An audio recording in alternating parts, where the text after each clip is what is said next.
ಶ್ರೀಗುರುಭ್ಯೋ ನಮಃ. ಹರಿ ಓಂ. ನಾರಾಯಣಾಯ ಪರಿಪೂರ್ಣಗುಣಾರ್ಣವಾಯ ವಿಶ್ವೋದಯಸ್ಥಿತಿಲಯೋನ್ನಿಯತಿಪ್ರದಾಯ ಜ್ಞಾನಪ್ರದಾಯ ವಿಬುಧಾಸುರಸೌಖ್ಯದುಃಖಸತ್ಕಾರಣಾಯ ವಿತತಾಯ ನಮೋ ನಮಸ್ತೆ.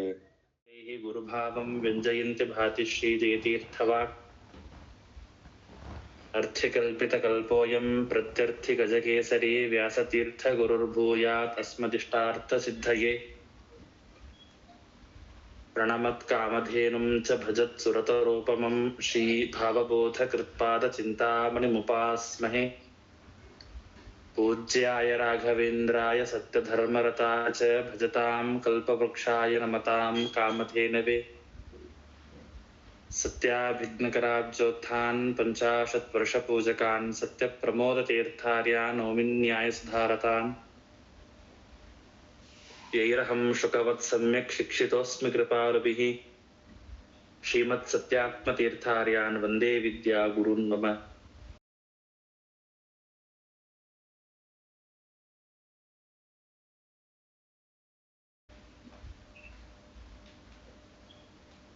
ಎರಡನೇ ಅಧ್ಯಾಯ, ಮೊದಲನೇ ಶ್ಲೋಕ. ಜಯತಿ ಹರಿರಚಿಂತ್ಯಃ ಸರ್ವದೈವೈಕವಂದ್ಯಃ ಪರಮಗುರುರಭೀಷ್ಟ ವಾಪ್ತಿದಃ ಸಜ್ಜನಾನಾಂ ನಿಖಿಲ ಗುಣಗಣಾರ್ಣೋ ನಿತ್ಯ ನಿರ್ಮುಕ್ತ ದೋಷಃ ಸರಸಿಜನಯನೋಸೌ ಶ್ರೀಪತಿರ್ಮಾನದೋನಃ.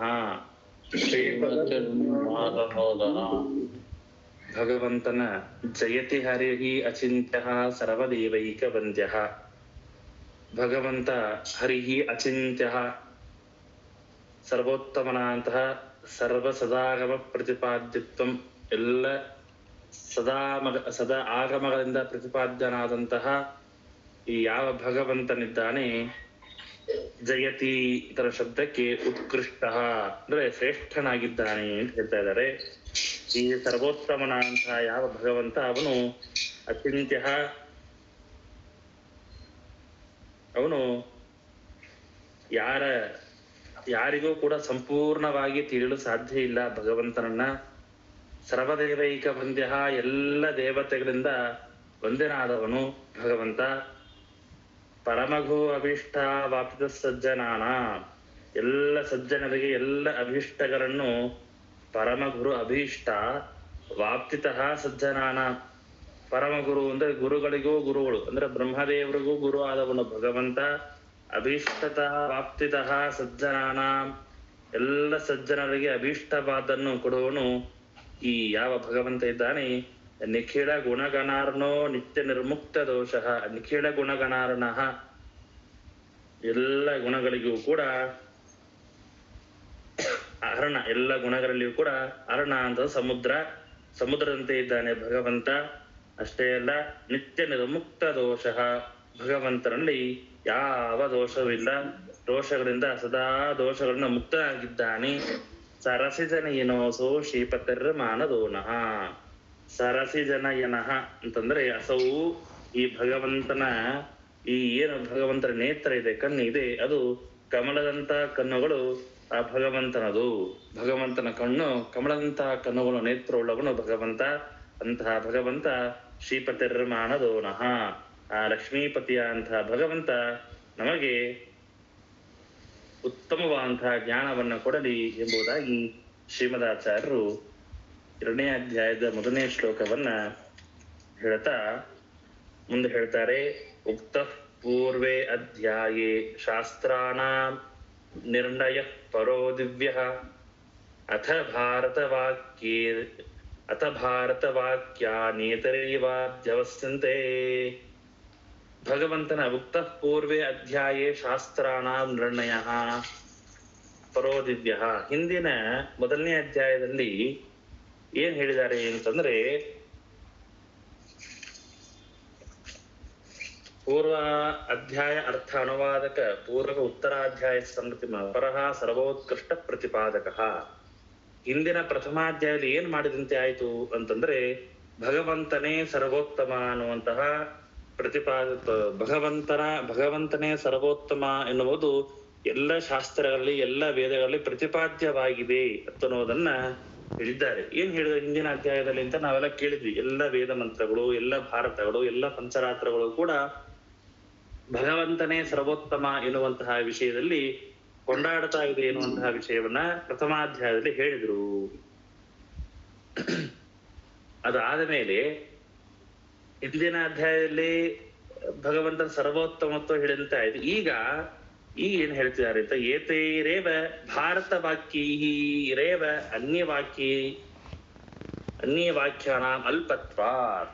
ಈಗ ಏನ್ ಹೇಳ್ತಾ ಇದಾರೆ ಅಂದ್ರೆ, ಅಥ ಭಾರತ ವಾಕ್ಯೈ ಅನ್ಯೈಹಿ ಏತೈವ ಅಧ್ಯವಸ್ಯಂತೆ ಅಂತ ಹೇಳ್ತಾ ಇದಾರೆ. ಏನು ಅಂತಂದ್ರೆ, ಈ ಮಹಾಭಾರತದ ತಾತ್ಪರ್ಯ ಗ್ರಂಥವನ್ನ ನಾವೇನ್ ಅಧ್ಯಯನ ಮಾಡ್ತಾ ಇದೀವಿ, ಇಲ್ಲಿ ಈ ಭಾರತ ವಾಕ್ಯ ಅಂದ್ರೆ ಮೂಲ ಮಹಾಭಾರತದ ವಾಕ್ಯಗಳಿಗೆ, ಶ್ಲೋಕಗಳಿಗೆ ಮತ್ತು ಬೇರೆ ಬೇರೆ ಪುರಾಣದಲ್ಲಿ ಬರ್ತಕ್ಕಂತಹ ಏನು ವಾಕ್ಯಗಳಿದೆ ಅದನ್ನ ನಿರ್ಣಯ ಮಾಡ್ತಾ ಇದ್ದಾರೆ ಈ 2ನೇ ಅಧ್ಯಾಯದಲ್ಲಿ ಅಂತ. ಅಥ ಭಾರತ ವಾಕ್ಯಾನ್ ಅನ್ಯೈಹಿ ಏತೈರೇವ ಅಧ್ಯವಸ್ಯಂತೆ. ಮಹಾಭಾರತದ ವೇದವ್ಯಾಸ ದೇವರು ರಚನೆ ಮಾಡಿರ್ತಕ್ಕಂತಹ ಮಹಾಭಾರತ, ಆ ಮಹಾಭಾರತದಲ್ಲೇ ಬರ್ತಕ್ಕಂತಹ ವಾಕ್ಯಗಳು ಹಾಗೂ ಬ್ರಹ್ಮಾಂಡ ಪುರಾಣ, ಮಾರ್ಕಂಡೇಯಾದಿ ಪುರಾಣಗಳಲ್ಲಿ ಬರ್ತಕ್ಕಂತಹ ವಾಕ್ಯಗಳು ಎಲ್ಲವೂ ಕೂಡ ಏನಾಗಿದೆ ಅಂತಂದ್ರೆ ಈ ಮಹಾಭಾರತದಲ್ಲಿ ಹೇಳಿರ್ತಕ್ಕಂಥದ್ದನ್ನೇ ಅವಲಂಬಿಸಿಕೊಂಡು ಹೋಗ್ತಾ ಇದೆ ಅಂತನ್ನೋದನ್ನ ಈ 2ನೇ ಅಧ್ಯಾಯದಲ್ಲಿ ಹೇಳಿಕ್ ಪ್ರಾರಂಭ ಮಾಡ್ತಾ ಇದ್ದಾರೆ. ಕ್ವಚಿತ್ ಗ್ರಂಥಾನ್ ಪ್ರಕ್ಷಿಪಂತಿ ಕ್ವಚಿದಂತರಿತಾನಪಿ ಕುರ್ಯುಃ ಕ್ವಚಿಚ್ಚ ವ್ಯತ್ಯಾಸಂ ಪ್ರಮಾದಾತ್ ಕ್ವಚಿದನ್ಯಥಾ. ಏನು ಅಂದ್ರೆ, ಕ್ವಚಿತ್ ಗ್ರಂಥಾನ್ ಪ್ರಕ್ಷಿಪಂತಿ, ಈ ಭಾರತ ವಾಕ್ಯಗಳ ನಿರ್ಣಯ ಮಾಡ್ಲಿಕ್ಕೆ ಹೊರಟಿದ್ದಾರೆ. ಈಗ ಭಾರತ ವಾಕ್ಯಗಳು ನಿರ್ಣಯ ಅಂತಂದ್ರೆ ನೋಡ್ರಿ, ಮಹಾಭಾರತ ಇದು ಮೂಲ ಗ್ರಂಥ. ಆ ಮಹಾಭಾರತದ ಮೂಲ ಗ್ರಂಥದಲ್ಲಿ ಇರ್ತಕ್ಕಂತಹ ಕೆಲವೊಂದು ಘಟನೆಗಳು, ಕೆಲವೊಂದು ವಾಕ್ಯಗಳು, ಸಂಶಯ ಬರ್ತಕ್ಕಂತಹ ಪ್ರಸಂಗಗಳು, ಅದು ಎಲ್ಲವನ್ನು ಕೂಡ ಶ್ರೀಮದಾಚಾರ್ಯ ಏನ್ ಮಾಡಿ ಹೊರಟಿದ್ದಾರೆ, ನಿರ್ಣಯ ಮಾಡಿ ಹೊರಟಿದ್ದಾರೆ. ಯಾಕೆ? ಕಿಮರ್ಥಂ ಕ್ರಿಯತೆ, ಯಾಕೆ ಇದನ್ನ ಯಾಕೆ ಮಾಡ್ತಾ ಇದಾರೆ? ಮಹಾಭಾರತ ಮೂಲ ಮಹಾಭಾರತ ವಾಕ್ಯಾರ್ಥವನ್ನ ನಿರ್ಣಯ ಮಾಡ್ಲಿಕ್ಕೆ ಯಾಕೆ ಹೊರಟಿದ್ರು ಅಂತಂದ್ರೆ, ತತ್ರ ಕೇಶಾಮಪಿ ವಿಪ್ರತಿಪತ್ಯಾಭಾವಾತ್ ಇತ್ಯತಃ ತತ್ರ ವಿಪ್ರತಿಪತ್ತಿ ಕಾರಣಮಾಹ. ಯಾಕೆ ಅಂತಂದ್ರೆ, ಒಂದು ವೇಳೆ ಶ್ರೀಮದಾಚಾರ್ಯರು ಮೂಲ ಮಹಾಭಾರತ ನಿರ್ಣಯವನ್ನ ಮಾಡದೆ ಹೊರಟ್ರೆ ಅಲ್ಲಿ ಬರ್ತಕ್ಕಂತಹ ಅಜ್ಞಾನ, ವಿಪರೀತ ಜ್ಞಾನ, ಸಂಶಯ ಇದು ಯಾವುದೂ ಕೂಡ ನಮ್ ಪರಿಹಾರವಾಗದು ಹೋಗುತ್ತೆ. ಎಷ್ಟೋ ಒಂದ್ ಕಡೆಗೆ ಸಂಶಯ ಬರುತ್ತೆ, ಎಷ್ಟೋ ಒಂದ್ ಕಡೆ ವಿಪರೀತ ಜ್ಞಾನ ಬರುತ್ತೆ. ಅದು ಎಲ್ಲವೂ ಕೂಡ ಪರಿಹಾರ ಆಗ್ಬೇಕು ಅಂತ ಆದ್ರೆ ಅದನ್ನ ನಿರ್ಣಯಾತ್ಮಕವಾಗಿ ಇದು ಹೀಗೆ, ಮಿಥ್ಯಂ, ಇದು ಸರಿನೇ ಅಂತ ಹೇಳೋದೇ ನಿರ್ಣಯ ಅಂತಂತಾರೆ. ನೋಡ್ರಪ್ಪ, ಇದಕ್ಕೊಂದು ನಿರ್ಣಯ ಮಾಡಿ ಅಂತ ಹೇಳ್ತೀವಿ ನಾವು, ಇದಕ್ಕೊಂದು ಫೈನಲ್ ಮಾಡಿ ಅಂತ ಹೇಳ್ತೀವಲ್ವಾ, ಅದೇನೆ ಹೇಳ್ತಾ ಇರೋದು. ನಿರ್ಣಯ ಅಂತಂದ್ರೆ ಕೆಲವೊಂದ್ ಕಡೆ ಕ್ವಚಿತ್ ಗ್ರಂಥಾನ್ ಪ್ರಕ್ಷಿಪಂತಿ, ಕೆಲವೊಂದು ಕಡೆ ದುರ್ಜನರು ಅವ್ರು ಏನ್ ಮಾಡ್ತಾರೆ ಅಂತಂದ್ರೆ ಅವರವರ ಶಾಸ್ತ್ರಕ್ಕೆ, ಗ್ರಂಥಕ್ಕೆ ಅನುಕೂಲವಾಗಿ ಏನ್ ಮಾಡ್ತಾ ಹೋಗ್ತಿದ್ದಾರೆ, ಆ ಮಹಾಭಾರತದ ವಾಕ್ಯಗಳನ್ನ ಅವರಿಗೆ ತಕ್ಕಂತೆ ಅನುಕೂಲ ಆಗುವಂತೆ ಅದನ್ನ ವ್ಯಾಖ್ಯಾನ ಮಾಡ್ಕೊಂಡು ಹೋಗ್ತಾ ಇದ್ದಾರೆ. ಕ್ವಚಿತ್ ಗ್ರಂಥಾನ್ ಪ್ರಕ್ಷಿಪಂತಿ ಕ್ವಚಿತ್ ಅಂತರಿತಾನಪಿ. ಇನ್ನು ಕೆಲವೊಬ್ರು ಏನ್ ಮಾಡ್ತಾರೆ ಅಂತಂದ್ರೆ ತಮ್ಮ ತಲೆಗೆ ತೋಚಿರ್ತಕ್ಕಂತಹ ಪ್ರಸಂಗಗಳನ್ನ, ವಾಕ್ಯಗಳನ್ನ, ಶ್ಲೋಕಗಳನ್ನ ಮಹಾಭಾರತ ಗ್ರಂಥದ ಒಳಗೆ ಸೇರಿಸಿ ಅವರು ಹೊರಗೆ ತಂದು ಹಾಕ್ತಾರೆ. ಕುರ್ಯ ಕ್ವಚಿಚ್ಚ ವ್ಯತ್ಯಾಸಂ ಪ್ರಮಾದಾತ್ ಕ್ವಚಿದನ್ಯತ. ಕೆಲವೊಂದ್ ಕಡೆ ಏನ್ ಮಾಡ್ತಾರೆ ಅಂತಂದ್ರೆ ಕ್ವಚಿತ್ ವ್ಯತ್ಯಾಸಂ, ಕೆಲವೊಂದ್ ಕಡೆ ವ್ಯತ್ಯಾಸವನ್ನ ಮಾಡಿಟ್ಟು ಬಿಡ್ತಾರೆ. ತಮಗೆ ಅನುಕೂಲ ಆಗುವಂತೆ ಗ್ರಂಥಗಳನ್ನ ವ್ಯತ್ಯಾಸ ಮಾಡಿ ಇಟ್ಬಿಡ್ತಾರೆ. ಗ್ರಂಥಾನ್ ಶ್ಲೋಕಾನ್ ಕೃತ್ವ ಕ್ವಚಿತ್ ಪ್ರದೇಶೆ ಪ್ರಕ್ಷಿಪಂತಿ ಕ್ವಚಿತ್ ಪ್ರದೇಶಾಂತರಿತಾನ್ ನಿಷ್ಕಾಸ್ತಾನ್ ಗ್ರಂಥಾನ್ ಕುರ್ಯುಹು. ಈ ಗ್ರಂಥದಲ್ಲಿ ಇರ್ತಕ್ಕಂತಹ ಶ್ಲೋಕಗಳನ್ನ ಕ್ವಚಿತ್ ಗ್ರಂಥಾನ್ ಶ್ಲೋಕಾನ್ ಕೃತ್ವ, ಒಂದು ಮಹಾಭಾರತ ಗ್ರಂಥದ ಮಧ್ಯದಲ್ಲಿ ತಮಗೆ ತನ್ನ ತಲೆಯಲ್ಲಿ ಬಂದಿರತಕ್ಕಂತಹ ಒಂದು ಶ್ಲೋಕವನ್ನ ರಚನೆ ಮಾಡೋದು. ಶ್ಲೋಕವನ್ನ ರಚನೆ ಮಾಡಿ ಅದನ್ನ ಆ ಮಹಾಭಾರತದ ಕೆಲವೊಂದು ಪ್ರದೇಶದಲ್ಲಿ ಅದನ್ನ ಸೇರಿಸಿ ಬಿಡೋದು. ಹೀಗೆ ಏನ್ ಮಾಡ್ತಾರೆ ಅಂತಂದ್ರೆ ಕ್ವಚಿಚ್ಚ ವ್ಯತ್ಯಾಸಂ. ಕೆಲವೊಂದು ಕಡೆ ಆ ಗ್ರಂಥದಲ್ಲೇನೆ ವ್ಯತ್ಯಾಸಗಳು ಕಂಡು ಬರುವಂತೆ ಮಾಡುವಂತಹ ಜನರು ಬರ್ತಾ ಇದ್ದಾರೆ. ಆದ್ರಿಂದಾಗಿ ಇದೆಲ್ಲವನ್ನು ಕೂಡ ಏನು ಸರಿನಾ ಅಂತ ಕೇಳಿದ್ರೆ ಯಾವುದು ಸರಿಯಲ್ಲ, ಅಸಂಗತವಾಗತ್ತೆ. ಆದ್ರಿಂದಾಗಿ ಪ್ರಮಾದಾತ್ ಕ್ವಚಿದನ್ಯಥ ಇದನ್ನೆಲ್ಲ ಏನ್ ಮಾಡ್ತಾರೆ ಅಂತಂದ್ರೆ ಸಜ್ಜನರು ಇದೇ ಸರಿ. ಪ್ರಮಾದಾತ್ ಅಂತಂದ್ರೆ ಅನವಧಾನಾತ್ ಭ್ರಾಂತ್ಯ ಅಂತ, ಭ್ರಾಂತಿಯಿಂದ ನೋಡ್ರಪ್ಪ ನಮ್ಗೆ ಏನ್ ಗೊತ್ತು, ಮಹಾಭಾರತ ಪುಸ್ತಕವನ್ನ ಅಂಗಡಿ ಹೋಗ್ತೇವೆ ತಗೊಳ್ತೇವೆ, ಇದು ಮಹಾಭಾರತ ಇಂತಹ ಅವ್ರ ಕಡೆಯಿಂದ ಪಬ್ಲಿಷ್ ಆಗಿದೆ ಅಂತ ತಗೊಂಡು ಓದ್ತೀವಿ. ಆದ್ರೆ ಈ ಶ್ಲೋಕ ಇವರು ಸೇರಿಸಿದ್ದು ಅಥವಾ ಅವರು ತಂದು ಇಟ್ಟಿದ್ದು ಅಥವಾ ಇವರು ವ್ಯತ್ಯಾಸ ಮಾಡಿದ್ದು ಇದು ಮೂಲ ವೇದವ್ಯಾಸ ದೇವರು ಬರೆದಿರ್ತಕ್ಕಂತಹ ಶ್ಲೋಕ ಅಂತ ನಮ್ಗೆ ಹೇಗೆ ಗೊತ್ತಾಗ್ಬೇಕು? ಏನ್ ಗ್ಯಾರಂಟಿ? ಕೆಲವೊಂದು ಈ ತರಹದ ಗೊಂದಲಗಳು ಬರಬಾರ್ದು. ಯಾಕೆ ಅಂತಂದ್ರೆ ಇದ್ದಕ್ಕಿದ್ದಂತೆ ಒಂದು ಕಥಾಭಾಗ ಬರ್ತಾ ಇರುತ್ತೆ, ಮಧ್ಯದಲ್ಲಿ ಏನೇ ಬೇರೆ ಯಾವ್ದೊಂದು ಪ್ರಸಂಗ ಇಲ್ಲದೆ ಇರತಕ್ಕಂತಹ ವಿಷಯವನ್ನ ತಂದು ಸೇರಿಸಿಬಿಡ್ತಾರೆ. ಹೀಗೆ ಎಲ್ಲವೂ ಕೂಡ ನಡೆಯುತ್ತೆ. ಕ್ವಚಿತ್ ಗ್ರಂಥಾನ್ ಪ್ರಕ್ಷಿಪಂತಿ ಕ್ವಚಿದಂತರಿತಾನಪಿ ಕುರ್ಯು ಕ್ವಚಿಚ್ಚ ವ್ಯತ್ಯಾಸಂ ಪ್ರಮಾದಾತ್ ಕ್ವಚಿದನ್ಯತ. ಇದರಿಂದ ಏನಾಗತ್ತೆ, ಈ ರೀತಿಯಾಗಿ ಶಾಸ್ತ್ರಗಳಲ್ಲಿ ವ್ಯತ್ಯಾಸವನ್ನ ಮಾಡೋದ್ರಿಂದಾಗಿ ಸಜ್ಜನರಿಗೆ ತೊಂದರೆ ಆಗತ್ತೆ. ಮುಂದೆ ಅನುತ್ಸನ್ನ ಅಪಿಗ್ರಂಥ ವ್ಯಾಕುಲ ಇತಿ ಸರ್ವಶಃ ಉತ್ಸನ್ನ ಪ್ರಾಯಶಃ ಸರ್ವೇ ಕೋಟ್ಯಂಶೋಪಿ ನ ವರ್ತತೆ. ಆದ್ರಿಂದಾಗಿ ಹೀಗೆ ಅನುತ್ಸನ್ನ ಅಪಿಗ್ರಂಥ, ಉತ್ಸನ್ನ ಅಂತಂದ್ರೆ ನಾಶವಾಗುವುದು, ಅನುತ್ಸನ್ನ ಅಂತಂದ್ರೆ ನಾಶವಾಗದೆ ಇರ್ತಕ್ಕಂಥದ್ದು ಅಂತ. ಸರ್ವೇ ಶತಕೋಟಿ ವಿಸ್ತೀರ ಮೂಲ ರಾಮಾಯಣ ಪಂಚಶತಕೋಟಿ ವಿಸ್ತಾರ ಪಂಚರಾತ್ರ ಷಷ್ಟಿ ಲಕ್ಷ ವಿಸ್ತೃತ ಭಾರತ ಚತುರ್ಲಕ್ಷ ವಿಸ್ತೃತ ಪುರಾಣಾದಿಕಾಹ ಗ್ರಂಥಾಹ ಪ್ರಾಯಶಃ ಪ್ರಾಯೇಣ ಅಪಪಾಠಾದನ ಉಚ್ಛಿನ್ನಾಹ ಅಂತ ಹೇಳ್ತಾರೆ. ಏನು ಅಂತಂದ್ರೆ ಅನುತ್ಸನ್ನಾಹ ಅಂತಂದ್ರೆ ಹೀಗೆ ನಾಶವಾಗದೆ ಇರ್ತಕ್ಕಂತಹ ಎಷ್ಟೋ ಗ್ರಂಥಗಳಿದೆ. ಇದು ಅನುತ್ಸನ್ನ ಅಪಿಗ್ರಂಥಾಹ, ನಾಶವಾಗದೆ ಇರ್ತಕ್ಕಂತಹ ಅನೇಕ ಗ್ರಂಥಗಳು ಇದೆ. ಆ ಗ್ರಂಥಗಳು ಕೂಡ ಏನಾಗ್ತಾ ಇದೆ, ವ್ಯಾಕುಲ ಇತಿ ಸರ್ವಶಃ ಅಸ್ತವ್ಯಸ್ತ ಆಗೋಕ್ಕೆ ಸಾಧ್ಯವಿದೆ ಅಂತ ಹೇಳ್ತಾರೆ. ವ್ಯಾಕುಲ ಅಂದ್ರೆ ಹೆಚ್ಚು ಕಡಿಮೆ ಆಗ್ಲಿಕ್ಕೆ ಸಾಧ್ಯವಿದೆ. ಅದರಿಂದಾಗಿ ಉತ್ಸನ್ನ ಪ್ರಾಯಶಃ ಸರ್ವೇ ಕೋಟ್ಯಂಶೋಪಿ ನ ವರ್ತತೆ ಅಂತ. ಅದರಿಂದಾಗಿ ಏನು ಉತ್ಸನ್ನ ಪ್ರಾಯಶಃ ಸರ್ವೇ ಏನ್ ಹೇಳ್ತಾರೆ ಶ್ರೀಮದಾಚಾರ್ಯ ಅಂದ್ರೆ, ಪ್ರಾಯಶಃ ಎಷ್ಟೋ ಪುರಾಣಗಳು ಗ್ರಂಥಗಳು ಏನಾಗಿದೆ ಅಂದ್ರೆ ಉತ್ಸನ್ನ ನಾಶವಾಗಿದೆ. ಕೋಟ್ಯಂಶೋಪಿ ನ ವರ್ತತೆ, ಕೋಟಿಯಲ್ಲಿ ಒಂದು ಅಂಶವೂ ಕೂಡ ನಮಗೆ ಈಗ ಉಳಿದಿಲ್ಲ ಅಂತ ಹೇಳ್ತಾ ಇದ್ದಾರೆ. ಏನಿದು ಅಂತಂದ್ರೆ ಅದಕ್ಕೆ ಟಿಪ್ಪಣಿಕಾರ ಹೇಳ್ತಾರೆ, ಸರ್ವೇ ಶತಕೋಟಿ ವಿಸ್ತರ ಮೂಲ ರಾಮಾಯಣ. ನೋಡಿ ಮೂಲ ರಾಮಾಯಣ ಎಷ್ಟು ಅಂತಂದ್ರೆ ಶತಕೋಟಿ ವಿಸ್ತಾರ ಮೂಲ ರಾಮಾಯಣ, 100 ಕೋಟಿ ವಿಸ್ತಾರವಾದದ್ದು ಮೂಲ ರಾಮಾಯಣ ಶ್ಲೋಕಗಳು, 100 ಕೋಟಿ ವಿಸ್ತಾರವಾದದ್ದು ಮೂಲ ರಾಮಾಯಣ ಶ್ಲೋಕ. ಪಂಚಶತಕೋಟಿ ವಿಸ್ತಾರ ಪಂಚರಾತ್ರ, ಇನ್ನ 60 ಕೋಟಿ ಶ್ಲೋಕಗಳ ವಿಸ್ತಾರವಾದದ್ದು ಪಂಚರಾತ್ರ ಗ್ರಂಥಗಳು ಅಂತ ಹೇಳ್ತಾ ಇದ್ದಾರೆ. ಪಂಚಶತಕೋಟಿ ಅಂತ ಹೇಳ್ತಾ ಇದ್ದಾರೆ. 50 ಕೋಟಿ ವಿಸ್ತಾರವಾದದ್ದು ಪಂಚರಾತ್ರ ಆಗಮ ಅಂತ ಹೇಳ್ತಾ ಇದ್ದಾರೆ. ಇನ್ನ ಇದೆಲ್ಲ ಏನಾಗಿದೆ, ಗ್ರಂಥಗಳೆಲ್ಲ ಇದೆಲ್ಲ ಏನಾದ್ರು ಲುಪ್ತವಾಗಿದೆ ಅಂತ ಹೇಳ್ತಾ ಇದ್ದಾರೆ, ಅಲ್ಲೆಲ್ಲ ಎಲ್ಲೋ ಹೋಗ್ಬಿಟ್ಟಿದೆ. ಇನ್ನ ಉಪಲಬ್ಧ ಇರುವಂತಹ ನಮಗೆ ಸಿಕ್ಕಿರ್ತಕ್ಕಂತಹ ಯಾವ ಮಹಾಭಾರತ ಪುರಾಣ ಇದೆ, ಆ ಪುರಾಣಗಳು ಎಷ್ಟು ಅಂತಂದ್ರೆ ನೋಡ್ರಿ, 6 ಲಕ್ಷ ವಿಸ್ತೃತ ಭಾರತ ಚತುರ್ಲಕ್ಷ ವಿಸ್ತೃತ ಪುರಾಣಾದಿಕಾಹ ಅಂತ ಹೇಳ್ತಾರೆ. 6 ಲಕ್ಷ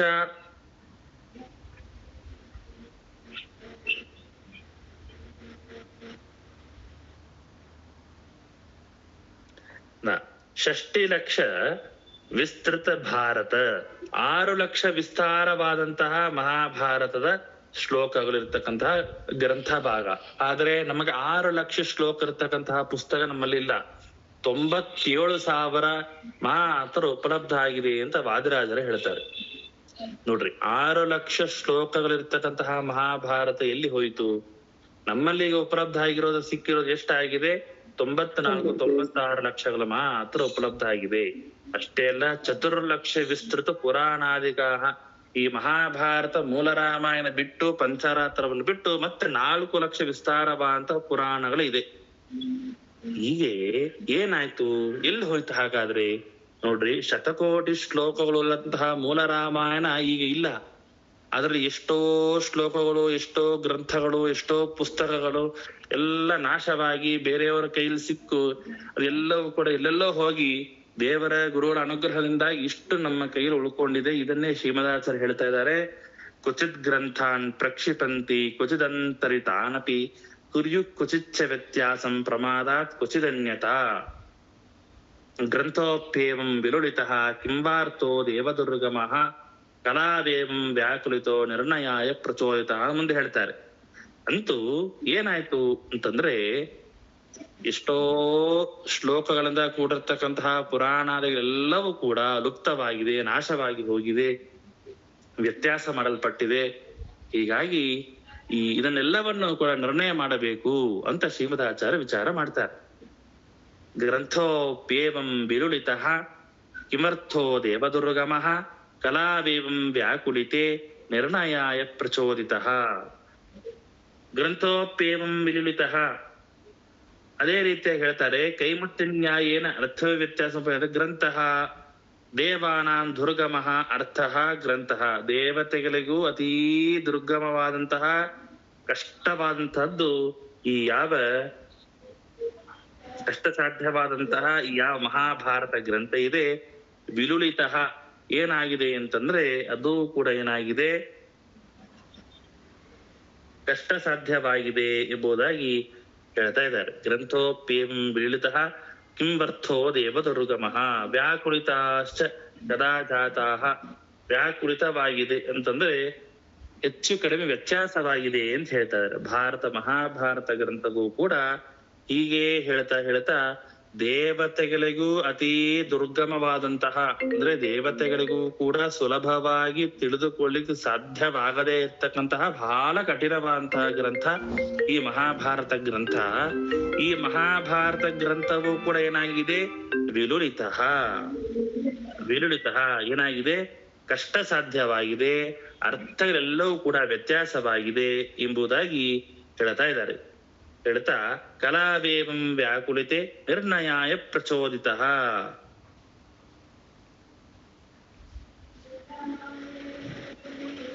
ಕಲಾವೇವ ಯಾಕೆ ಅಂದ್ರೆ, ಕಲಿಕಾಲದಲ್ಲಿ ಏನ್ ಮಾಡಬೇಕು, ಕಷ್ಟ ಸಾಧ್ಯವಾದ್ರಿಂದ ಕಲಿಕಾಲದಲ್ಲಿ ಹೀಗೆ ಗ್ರಂಥಗಳನ್ನು ಏನಾಗತ್ತೆ, ಅಸ್ತು ವ್ಯಾಕುಲಿತಃ ಕಲಾ ಏವಂ ವ್ಯಾಕುಲಿತಃ.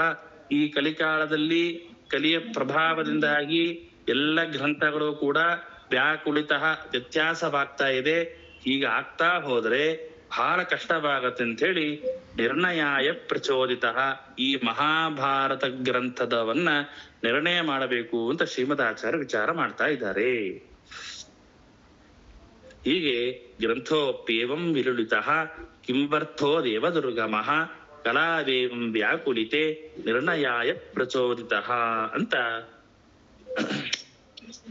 ಶ್ರೀಮದಾಚಾರ್ಯ ಹೇಳ್ತಾ, ಸರಿ ಹಾಗಾದ್ರೆ ಮುಂದೆ ಹೇಳ್ತಾರೆ, ಹರಿಣಾ ನಿರ್ಣಯಾನ್ ವಂಚ್ಮಿ ವಿಜಾನಸ್ತತ್ ಪ್ರಸಾದತಃ ಶಾಸ್ತ್ರಾಂತರಾಣಿ ಸಜ್ಜಾನನ್ ವೇದಾಶ್ಚಾಸ ಪ್ರಸಾದತಃ ಅಂತ. ಸರಿ, ಹೀಗೆ ಏನಾಯ್ತು ಅಂತಂದ್ರೆ, ಗ್ರಂಥಗಳನ್ನ ಅಸ್ತವ್ಯಸ್ತವಾಗಿರತಕ್ಕಂತಹ ಗ್ರಂಥಗಳನ್ನ ನಿರ್ಣಯ ಮಾಡಬೇಕು ಅಂತ ಶ್ರೀಮದಾಚಾರ್ಯ ವಿಚಾರ ಮಾಡಿ ಏನ್ ಮಾಡ್ತಾರೆ ಅಂತ ಶ್ರೀಮದಾಚಾರ್ಯರಿಗೆ ಸ್ವಯಂ ಹರಿನಾ ನಿರ್ಣಯಾನ್ ವಂಚ್ಮಿ ವಿಚಾನಸ್ತತ್ ಪ್ರಸಾದತಃ. ಈ ರೀತಿಯಾಗಿ ಕಲಿಕಾಲದಲ್ಲಿ ವ್ಯತ್ಯಾಸ ಆಗೋದನ್ನ ಕಂಡು ವೇದವ್ಯಾಸ ದೇವರು ಶ್ರೀಮದಾಚಾರ್ಯರಿಗೆ ಆಜ್ಞೆ ಮಾಡ್ತಾರೆ. ಏನು, ಸಾಕ್ಷಾತ್ ಹರಿನಾ ಸ್ವಯಂ ಸಾಕ್ಷಾತ್ ವೇದವ್ಯಾಸ ದೇವರು ಏನ್ ಮಾಡ್ತಾರೆ, ಶ್ರೀಮದಾಚಾರ್ಯ ಆದೇಶ ಮಾಡ್ತಾರೆ, ನಿರ್ಣಯ ಗ್ರಂಥವನ್ನು ರಚನೆ ಮಾಡಬೇಕು ಎಂಬುದಾಗಿ ಶ್ರೀಮದಾಚಾರ್ಯ ಆಜ್ಞೆ ಮಾಡಿದಾಗ ಅವರ ಅನುಗ್ರಹದಿಂದಾಗಿ, ವೇದವ್ಯಾಸ ದೇವರ ಅನುಗ್ರಹದಿಂದಾಗಿ ಶ್ರೀಮದಾಚಾರ್ಯರು ಈ ಎಲ್ಲ ಸಂಪೂರ್ಣವಾದಂತಹ ಮಹಾಭಾರತಕ್ಕೆ ಅರ್ಥದ ನಿರ್ಣಯವನ್ನ ಮಾಡಿದ್ದಾರೆ.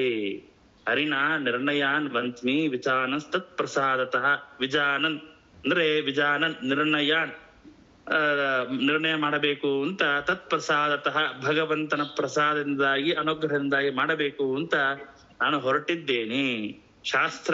ಶಾಸ್ತ್ರಾಂತರಾಣಿ ಸಂಜಾನನ್ ವೇದಾಶ್ಚಾಸ ಪ್ರಸಾದತಃ, ಭಗವಂತನ ಅನುಗ್ರಹದಿಂದಾಗಿ ನಿರ್ಣಯ ಮಾಡಬೇಕು ಅಂತ ಹೊರಟಂತಹ ನಾನು ವೇದಗಳಿಂದ ಪಂಚರಾತ್ರ ಮೊದಲಾದಗಳಿಂದ ಏನ್ ಮಾಡಿದೆ ಅಂತಂದ್ರೆ ಈ ಎಲ್ಲವನ್ನು ಕೂಡ ಶಾಸ್ತ್ರಗಳನ್ನ ನಾನು ಉತ್ಸನ್ನ ಶಾಸ್ತ್ರನ ಎಲ್ಲವನ್ನು ಕೂಡ ತಿಳಿದೆ ಎಂಬುದಾಗಿ ಶ್ರೀಮದಾಚಾರ್ಯ ಹೇಳ್ತಾರೆ. ಅಂದ್ರೆ ಏನು ಅಂದ್ರೆ ವೇದವ್ಯಾಸದೇವರು ಶ್ರೀಮದಾಚಾರ್ಯ ಆಜ್ಞೆ ಮಾಡ್ತಾರೆ ಏನು ಅಂತ ನೋಡಪ್ಪ, ಎಲ್ಲ ಪುರಾಣಗಳಲ್ಲೂ ಎಲ್ಲವೂ ಕೂಡ ಲುಪ್ತವಾಗಿದೆ, ವ್ಯತ್ಯಾಸವಾಗ್ತಾ ಇದೆ, ಶ್ಲೋಕಗಳು ಬದಲಾವಣೆ ಆಗ್ತಾ ಇದೆ, ಶ್ಲೋಕಗಳು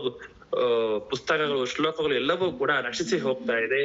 ಅದರಿಂದಾಗಿ ಸಜ್ಜನರಿಗೆ ವಿಪರೀತ ಜ್ಞಾನ ಆಗ್ತಾ ಇದೆ. ಇದೆಲ್ಲವನ್ನು ಕೂಡ ನಿರ್ಣಯ ಮಾಡಬೇಕು ಅಂತ ಶ್ರೀಮದಾಚಾರ್ಯರಿಗೆ ವೇದವ್ಯಾಸ ದೇವರು ಆಜ್ಞೆ ಮಾಡ್ತಾರೆ. ಆ ಭಗವಂತನ ಆಜ್ಞೆಯಿಂದಾಗಿ ಅಸ್ಯ ಪ್ರಸಾದತಃ ಶಾಸ್ತ್ರಾಂತರಾಣಿ ಉತ್ಸನ್ನ ಶಾಸ್ತ್ರಾಣಿ ಸರ್ವವೇದಾಂಶ ಜಾನನ್. ಶ್ರೀಮದಾಚಾರ್ಯ ಏನ್ ಮಾಡ್ತಾರೆ ಅಂತ ಹಾಗ ಅಂತ ಹೇಳಿ ಅವಾಗ ಅವರು ಹುಡುಕಕ್ ಶುರು ಮಾಡ್ತಾರೆ. ಯಾವ ವೇದಗಳು ಯಾವ ಶಾಸ್ತ್ರಗಳು ಲುಪ್ತವಾಗಿದೆ, ವ್ಯತ್ಯಾಸವಾಗಿದೆ, ವಿಪರೀತವಾಗಿದೆ ಅಂತ ಎಲ್ಲವನ್ನ ಹುಡುಕ್ಲಿಕ್ಕೆ ಪ್ರಾರಂಭ ಮಾಡ್ತಾ ಇದ್ದಾರೆ. ಶಾಸ್ತ್ರಾಂತರಾಣಿ ಸಂಜಾನನ್ ವೇದಾಶ್ಚ ಅಸ್ಯ ಪ್ರಸಾದತಃ ಅಂತ ಎಲ್ಲ ವೇದಗಳನ್ನ ಪಂಚರಾತ್ರದ ಆಗುವ ಎಲ್ಲವನ್ನು ಕೂಡ ನಾನು ತಿಳಿಯುತ್ತೇನೆ ಅಂತೇಳಿ ಶ್ರೀಮದಾಚಾರ್ಯರು ಪ್ರವೃತ್ತರಾಗ್ತಾರೆ. ಆಗ ದೇಶೇ ತಥಾ ಗ್ರಂಥಾನ್ ದೃಷ್ಟ್ವಾ ಚೈವ ಪೃಥಕ್ ವಿಧಾನ್ ಯಥಾ ಸ ಭಗವಾನ್ ವ್ಯಾಸಃ ಸಾಕ್ಷಾನ್ ನಾರಾಯಣ ಪ್ರಭು. ಶ್ರೀಮದಾಚಾರ್ಯರು ನ ಕೇವಲಂ ಜ್ಞಾನದೃಷ್ಟೇವ ಶಾಸ್ತ್ರದರ್ಶನಮಪಿ ತು ಪ್ರತ್ಯಕ್ಷತೋಪಿ ನಿರ್ಣಯಕ ಶಾಸ್ತ್ರಜ್ಞಾನಂ ಸ್ಥಿತ್ಯಾಹ. ಶ್ರೀಮದಾಚಾರ್ಯ ತಿಳಿದುಕೊಂಡ್ರೆ ತಮ್ಮ ಸ್ವಂತ ಜ್ಞಾನ ದೃಷ್ಟಿಯಿಂದಲೇನೆ ಅವರಿಗೆ ಶಾಸ್ತ್ರ ದರ್ಶನ ಆಗ್ತಾ ಇತ್ತು.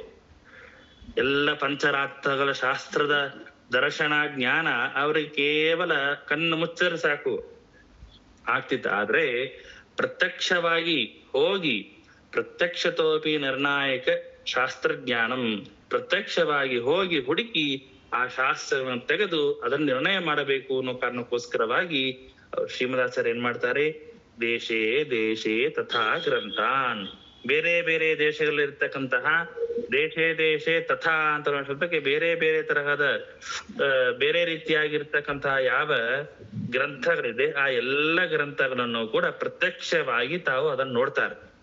ನೋಡಿ ನೋಡಿ ಶೈವ ಪೃಥಕ್ ವಿಧಾನ್ ಪ್ರತ್ಯೇಕವಾಗಿ ನೋಡಿ ಅದನ್ನ ಏನ್ ಮಾಡ್ತಾರೆ ಅಂತ ಯಥಾಸ ಭಗವಾನ್ ವ್ಯಾಸ ಸಾಕ್ಷಾತ್ ನಾರಾಯಣ ಪ್ರಭು. ಸಾಕ್ಷಾತ್ ಭಗವಂತ ವೇದವ್ಯಾಸ ದೇವರ ಯಾವ ರೀತಿಯಾಗಿ ವೇದವ್ಯಾಸ ದೇವರು ತಮ್ಮ ಗ್ರಂಥಗಳಲ್ಲಿ ಹೇಳಿದ್ದಾರೋ ಹಾಗೆ ಶ್ರೀಮದಾಚಾರ್ಯರು ಕೂಡ ದೇಶೇ ಚ ಪೃಥಕ್ ದೇಶೇ ಪೃಥಕ್ ವಿಧಾನ್ ನಾನಾ ವಿಧ ನಿರ್ಣಯ ಪ್ರತಿಪಾದಕಾನ್ ಗ್ರಂಥಾನ್ ತಥಾ ತತ್ ಪ್ರಸಾದ ದೃಷ್ಟೈವ ಮಯಾ ಕ್ರಿಯಮಾಣಃ. ಇದೆಲ್ಲವನ್ನು ಕೂಡ ಸಂಗ್ರಹ ಮಾಡಿ ಯಾವ ರೀತಿಯ ವೇದವ್ಯಾಸ ದೇವರು ಮಹಾಭಾರತ ಗ್ರಂಥವನ್ನ ರಚನೆ ಮಾಡಿದರೋ ಅವರ ಅನುಗ್ರಹದಿಂದಾಗಿ ಹಾಗೇನೆ ಕೂಡ ಶ್ರೀಮದಾಚಾರ್ಯರು ಕೂಡ ನಿರ್ಣಯ ಮಾಡಬೇಕು ಅಂತ ವಿಚಾರ ಮಾಡಿದರು. ಯಥಾ ಸ ಭಗವಾನ್ ವ್ಯಾಸಃ ಸಾಕ್ಷಾತ್ ನಾರಾಯಣ ಪ್ರಭು. ಯಥಾ ಹೇಗೆ ಭಗವಾನ್ ವ್ಯಾಸಃ ಸಾಕ್ಷಾತ್ ನಾರಾಯಣ ಸಾಕ್ಷಾತ್ ವೇದವ್ಯಾಸ ದೇವರು ಮಹಾಭಾರತ ಗ್ರಂಥವನ್ನ ರಚನೆ ಮಾಡಿದರು ಹಾಗೆ ನಾನು ಕೂಡ ದೇಶೇ ಬೇರೆ ದೇಶಗಳಿಗೆ ಹೋಗಿ ಬೇರೆ ಗ್ರಂಥಗಳನ್ನ ಪ್ರತ್ಯೇಕವಾಗಿ ನೋಡಿ ಅಲ್ಲಿರ್ತಕ್ಕಂಥ ಎಲ್ಲ ವಿಚಾರಗಳನ್ನು ಕೂಡ ನಾನು ನಿರ್ಣಯ ಮಾಡ್ತೇನೆ ಅಂತ ಶ್ರೀಮದಾಚಾರ್ಯ ಹೇಳ್ತಾ ಇದ್ದಾರೆ. ಜಗಾದ ಭಾರತ ದೇಶು ತಥಾ ವಕ್ಷೇ ತದೀಕ್ಷಯ ಸಂಕ್ಷೇಪಾತ್ ಸರ್ವಶಾಸ್ತ್ರಾರ್ಥಂ ಭಾರತಾರ್ಥಾನುಸಾರತಃ.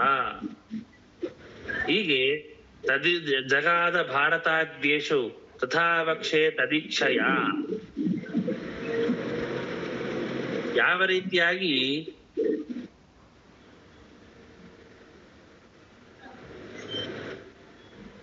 ವೇದವ್ಯಾಸ ದೇವರು ಯಾವ ರೀತಿಯ ಭಾರತ ಯಥಾವಕ್ಷೆ ಈಕ್ಷಯ ಹಾಗೆ ಯಾವ ರೀತಿಯಾಗಿ ವೇದವ್ಯಾಸ ದೇವರು ಭಾರತಾದಿ ಗ್ರಂಥವನ್ನ ಹೇಳಿ ಬರೆದರೋ ಬಹುತ್ವೇ ಅನುಪಾದೇಯ ತ್ಯಾಗ್ತಿ ಸಂಕ್ಷೇಪ ಯದ್ವಾ ಮಯ ಕ್ರಿಯಮಾನಃ ನಿರ್ಣಯ. ಶ್ರೀಮಾಸರು ಹೇಳ್ತಾರೆ, ಸರ್ವೇಷಾಂ ಶಾಸ್ತ್ರಾಂ ಅರ್ಥಂ ವಕ್ಷೆ ವಿರೋಧೇ ತವ ನಿರ್ಣಾಯಕಂ ಕಿಂ ಈಕ್ಷಯ ತದೀಕ್ಷಯ ತದ್ದತ್ತ ಜ್ಞಾನೇನ ತತ್ ಪ್ರೇರಣೆಯ. ಇಲ್ಲಿ ತದೀಕ್ಷಯ ಅಂತ ಶಬ್ದ ಇದೆ. ತದೀಕ್ಷಯ ಅಂದ್ರೆ ಏನು ಅಂದ್ರೆ ತದ್ದತ್ತ ಜ್ಞಾನೇನ ಅಂತ ಹೇಳ್ತಾರೆ. ತದ್ದತ್ತ ಜ್ಞಾನೇನ ಅಂತಂದ್ರೆ ವೇದವ್ಯಾಸ ದೇವರು ಕೊಟ್ಟ ಜ್ಞಾನದಿಂದ ಅಂತ ಅರ್ಥ. ತತ್ ಪ್ರೇರಣೆಯಾವ ಅಂತ ಹೇಳ್ತಾರೆ. ಅಥವಾ ವೇದವ್ಯಾಸ ದೇವರ ಪ್ರೇರಣೆಯಿಂದ ಭಾರತಾದ್ಯೇಷು ಗ್ರಂಥೇಶು ಭಾರತಾದಿ ಮೊದಲಾಂತಹ ಗ್ರಂಥಗಳಲ್ಲಿ ವ್ಯಾಸಃ ಮಾಂ ಯಥಾರ್ಥಂ ಜಗಾದ. ವೇದವ್ಯಾಸ ದೇವರು ನನ್ನನ್ನು ಕುರಿತು ಹೇಳಿದ್ರು ಏನು? ಸರ್ವೇಷಾಂ ಶಾಸ್ತ್ರಾಂ ಅರ್ಥಂ ಭಕ್ಷೆ ಅಂತ ವೇದವ್ಯಾಸ ಹೇಳಿದ್ರಂತೆ. ಯಾರಿಗೆ? ಶ್ರೀಮದಾಚಾರ್ಯರಿಗೆ. ಏನು ಅಂತ? ಎಲ್ಲ ಶಾಸ್ತ್ರಗಳ ಅರ್ಥವನ್ನ ನೀನು ಸರಿಯಾಗಿ ಹೇಳು.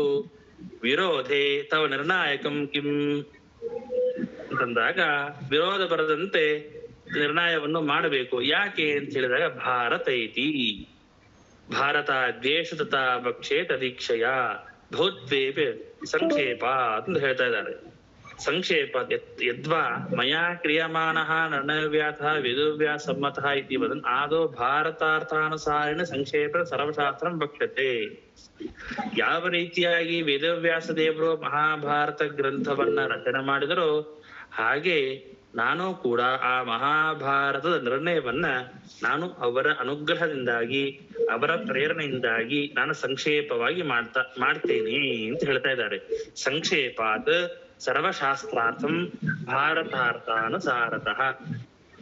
ಶ್ರೀ ವೇದವ್ಯಾಸ ದೇವರ ಅನುಗ್ರಹದಿಂದ ಹಾಗೆ ನಾನು ಮಾಡ್ತೇನೆ. ಭಾರತದ ಅರ್ಥಕ್ಕೆ ಅನುಸಾರವಾಗಿ ಭಾರತಾರ್ಥಾನುಸಾರತಃ ಅಂತ ವಾಕ್ಯ ಇದೆ. ಮಹಾಭಾರತದ ಅರ್ಥಕ್ಕೆ ಅನುಸಾರವಾಗಿ ಎಲ್ಲ ಶಾಸ್ತ್ರಗಳನ್ನು ಸಂಗ್ರಹ ಮಾಡಿ ನಿರ್ಣಯವನ್ನು ಮಾಡಿ ಸಂಕ್ಷೇಪವಾಗಿ ಮಾಡ್ತೇನೆ ಅಂತ ಶ್ರೀಮದಾಚಾರ್ಯರು ಈ ಗ್ರಂಥವನ್ನ ಹೊರಟಿದ್ದಾರೆ. ನಿರ್ಣಯ ಸರ್ವಶಾಸ್ತ್ರಾಣಾಂ ಭಾರತಂ ಪರಿಕೀರ್ತಿತಂ ಅಂತ. ಭಾರತಂ ಸರ್ವವೇದಾಶ್ಚ ತುಲಾಮಾರೋಪಿತ ಪುರ. ನಿರ್ಣಯ ಸರ್ವಶಾಸ್ತ್ರಾಣಾಂ ಭಾರತಂ ಪರಿಕೀರ್ತಿತಂ. ಎಲ್ಲ ಶಾಸ್ತ್ರಗಳಲ್ಲಿ ಭಾರತ ಭಾರತ ಅಂದ್ರೆ ಮಹಾಭಾರತ ಇದು ಅರ್ಥ ನಿರ್ಣಾಯಕವಾಗಿದೆ. ನಿರ್ಣಯ ಸರ್ವಶಾಸ್ತ್ರಾಣಾಂ ನಿರ್ಣಯ ಆಯ್ತು. ಸರ್ವಶಾಸ್ತ್ರಾಣಾಂ ಎಲ್ಲ ಪುರಾಣಗಳಲ್ಲಿ ಸರ್ವಶಾಸ್ತ್ರಾರ್ಥ ನಿರ್ಣಯಕರಣೆ ಕೋ ಹೇತು ಅಂದ್ರೆ ಎಲ್ಲ ಶಾಸ್ತ್ರವನ್ನ ನಿರ್ಣಯ ಮಾಡೋದ್ರಲ್ಲಿ ಇದು ಭಾರತ ಇದು ಪರಿಕೀರ್ತಿತಂ ಇದು ಶ್ರೇಷ್ಠವಾಗಿದೆ ಎಂಬುದಾಗಿ ಹೇಳ್ತಾ ಇದ್ದಾರೆ. ಭಾರತಂ ಸರ್ವವೇದಾಶ್ಚ ತುಲಾ ಆರೋಪಿತ ಪುರ.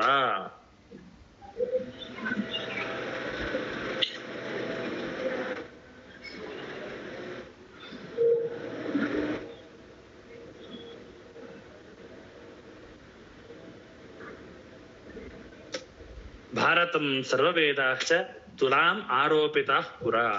ಏನಾಯ್ತು ಅಂತಂದ್ರೆ ತುಲಾರೋಪಣವಾಯ್ತು. ಯಾವಾಗ ಈ ನಿರ್ಣಯ ಸರ್ವಶಾಸ್ತ್ರಾಣಾಂ ಭಾರತಂ ಪರಿಕೀರ್ತಿತಂ ಎಲ್ಲ ಶಾಸ್ತ್ರಗಳ ನಿರ್ಣಯ ಮಾಡಿದಾಗ ಮಹಾಭಾರತ ಇದು ಶ್ರೇಷ್ಠ ಅಂತ ಗೊತ್ತಾಯ್ತು. ಶ್ರೇಷ್ಠ ಅಂತ ಗೊತ್ತಾದಾಗ ಎಲ್ಲರೂ ಏನ್ ಮಾಡ್ತಾರೆ ಅಂತಂದ್ರೆ ಸದೃಷ್ಟಾಂತಂ ತದುತ್ತಮತ್ವ ಪ್ರತಿಪಾದಕಂ ವಿಷ್ಣು ಸರ್ವೋತ್ತತ್ವಾದಿ ಪ್ರತಿಪಾದಕಂ ಬ್ರಹ್ಮಾಂಡ ಪುರಾಣ ವಾಕ್ಯಂ ಪಠತಿ ಭಾರತಮಿತಿ. ಅದನ್ನ ದೃಷ್ಟಾಂತವಾಗಿ ತೋರಿಸ್ಕೊಡ್ಬೇಕಲ್ಲ. ಮಹಾಭಾರತ ಗ್ರಂಥ ಇದು ದೊಡ್ಡದು ಅಂತ ಹೇಳ್ತಾ ಹೋದ್ರೆ ಹೇಗೆ? ಮಹಾಭಾರತ ಇದು ಶ್ರೇಷ್ಠ ಅಂತ ಕೇವಲ ಮಾತಿನಿಂದ ಹೇಳಿದ್ರೆ ಹೇಗೆ? ಅದನ್ನ ತೋರಿಸ್ಬೇಕು ಅಂತ ಹೇಳಿ ಈ ಏನ್ ಮಾಡ್ತಾರೆ ಅಂದ್ರೆ ವಿಷ್ಣು ಸರ್ವೋತ್ತಮತ್ವವನ್ನು ಪ್ರತಿಪಾದನೆ ಮಾಡುವಂತಹ ಈ ಮಹಾಭಾರತ ಗ್ರಂಥ ಇದೆ ಅದನ್ನ ಎಲ್ಲ ಋಷಿಗಳು ಬ್ರಹ್ಮಾದಿ ಎಲ್ಲ ದೇವತೆಗಳು ಸರ್ವೇ ವೇದಾಹ ವೇದಯಂತಿ ವೇದಾಹ ಶಾಸ್ತ್ರಾಣಿ ಚ ಎಲ್ಲರೂ ಕೂಡ ತುಲಾರೋಪಣ ಮಾಡ್ತಾರೆ, ತುಲಾಭಾರವನ್ನ ಮಾಡ್ತಾರೆ. ಒಂದು ತಕ್ಕಡಿಯಲ್ಲಿ ತಂದು ಈ ಮಹಾಭಾರತ ಗ್ರಂಥವನ್ನ ಇಟ್ಟು ಇನ್ನು ಪಕ್ಕದಲ್ಲಿ ಎಲ್ಲ ತರಹದ ಬೇರೆ ಬೇರೆ ಎಲ್ಲ ತರಹದ ಗ್ರಂಥವನ್ನು ಎಲ್ಲವನ್ನು ಕೂಡ ಇಟ್ಟಾಗ ಅಲ್ಲಿ ಮಹಾಭಾರತ ಅಲ್ಲಿ ಶ್ರೇಷ್ಠ ಅಂತ ಆಯ್ತು. ದೇವೈಹಿ ಬ್ರಹ್ಮಾದಿ ಸರ್ವೈಹಿ ಋಷಿಭಿಂಚ ಸಮನ್ವಿತೈಹಿ ವ್ಯಾಸಶ್ಚೈವಾಗ್ನೇಯ ತತ್ರ ಪ್ರತ್ಯರಿಚ್ಛತ ಭಾರತಂ ಅಂತ ಹೇಳ್ತಾ ಇದ್ದಾರೆ. ವೇದೇವೈಹಿ ಬ್ರಹ್ಮಾದಿಭಿಹಿ ಸರ್ವೈಹಿ ಋಷಿಭಿಶ್ಚ ಸಮನ್ವಿತೈಹಿ. ಈ ತುಲಾಭಾರವನ್ನು ಮಾಡುವಂತಹ ಸಮಯದಲ್ಲಿ ಎಲ್ಲ ಬ್ರಹ್ಮಾದಿ ಎಲ್ಲ ದೇವತೆಗಳು ಎಲ್ಲ ಋಷಿಗಳು ಕೂಡ ಸೇರಿ ಆ ತಕ್ಕಡಿಯಲ್ಲಿ ಅದನ್ನ ಆ ಮಹಾಭಾರತ ಗ್ರಂಥವನ್ನ ಇಡ್ತಾರೆ. ಇಟ್ಟು ಏನಾಯ್ತು ಅಂದ್ರೆ ವ್ಯಾಸಸ್ಯ ವಾಗ್ಮಯ ಅಂತಂದ್ರೆ ಪ್ರತ್ಯರಿಚ್ಛತ ಭಾರತಂ. ಅಲ್ಲಿ ಕೊನೆಯದಾಗಿ ಯಾವ್ದು ಗೆಲ್ತಪ್ಪ ಅಂತಂದ್ರೆ ವೇದವ್ಯಾಸ ದೇವರಿಂದ ರಚಿತವಾದಂತಹ ಯಾವ ಮಹಾಭಾರತ ಇದೆ, ಈ ಮಹಾಭಾರತ ಇದು ಶ್ರೇಷ್ಠ ಅಂತ ಅನ್ನೋದು ಅಲ್ಲಿ ಸಿದ್ಧವಾಗತ್ತೆ.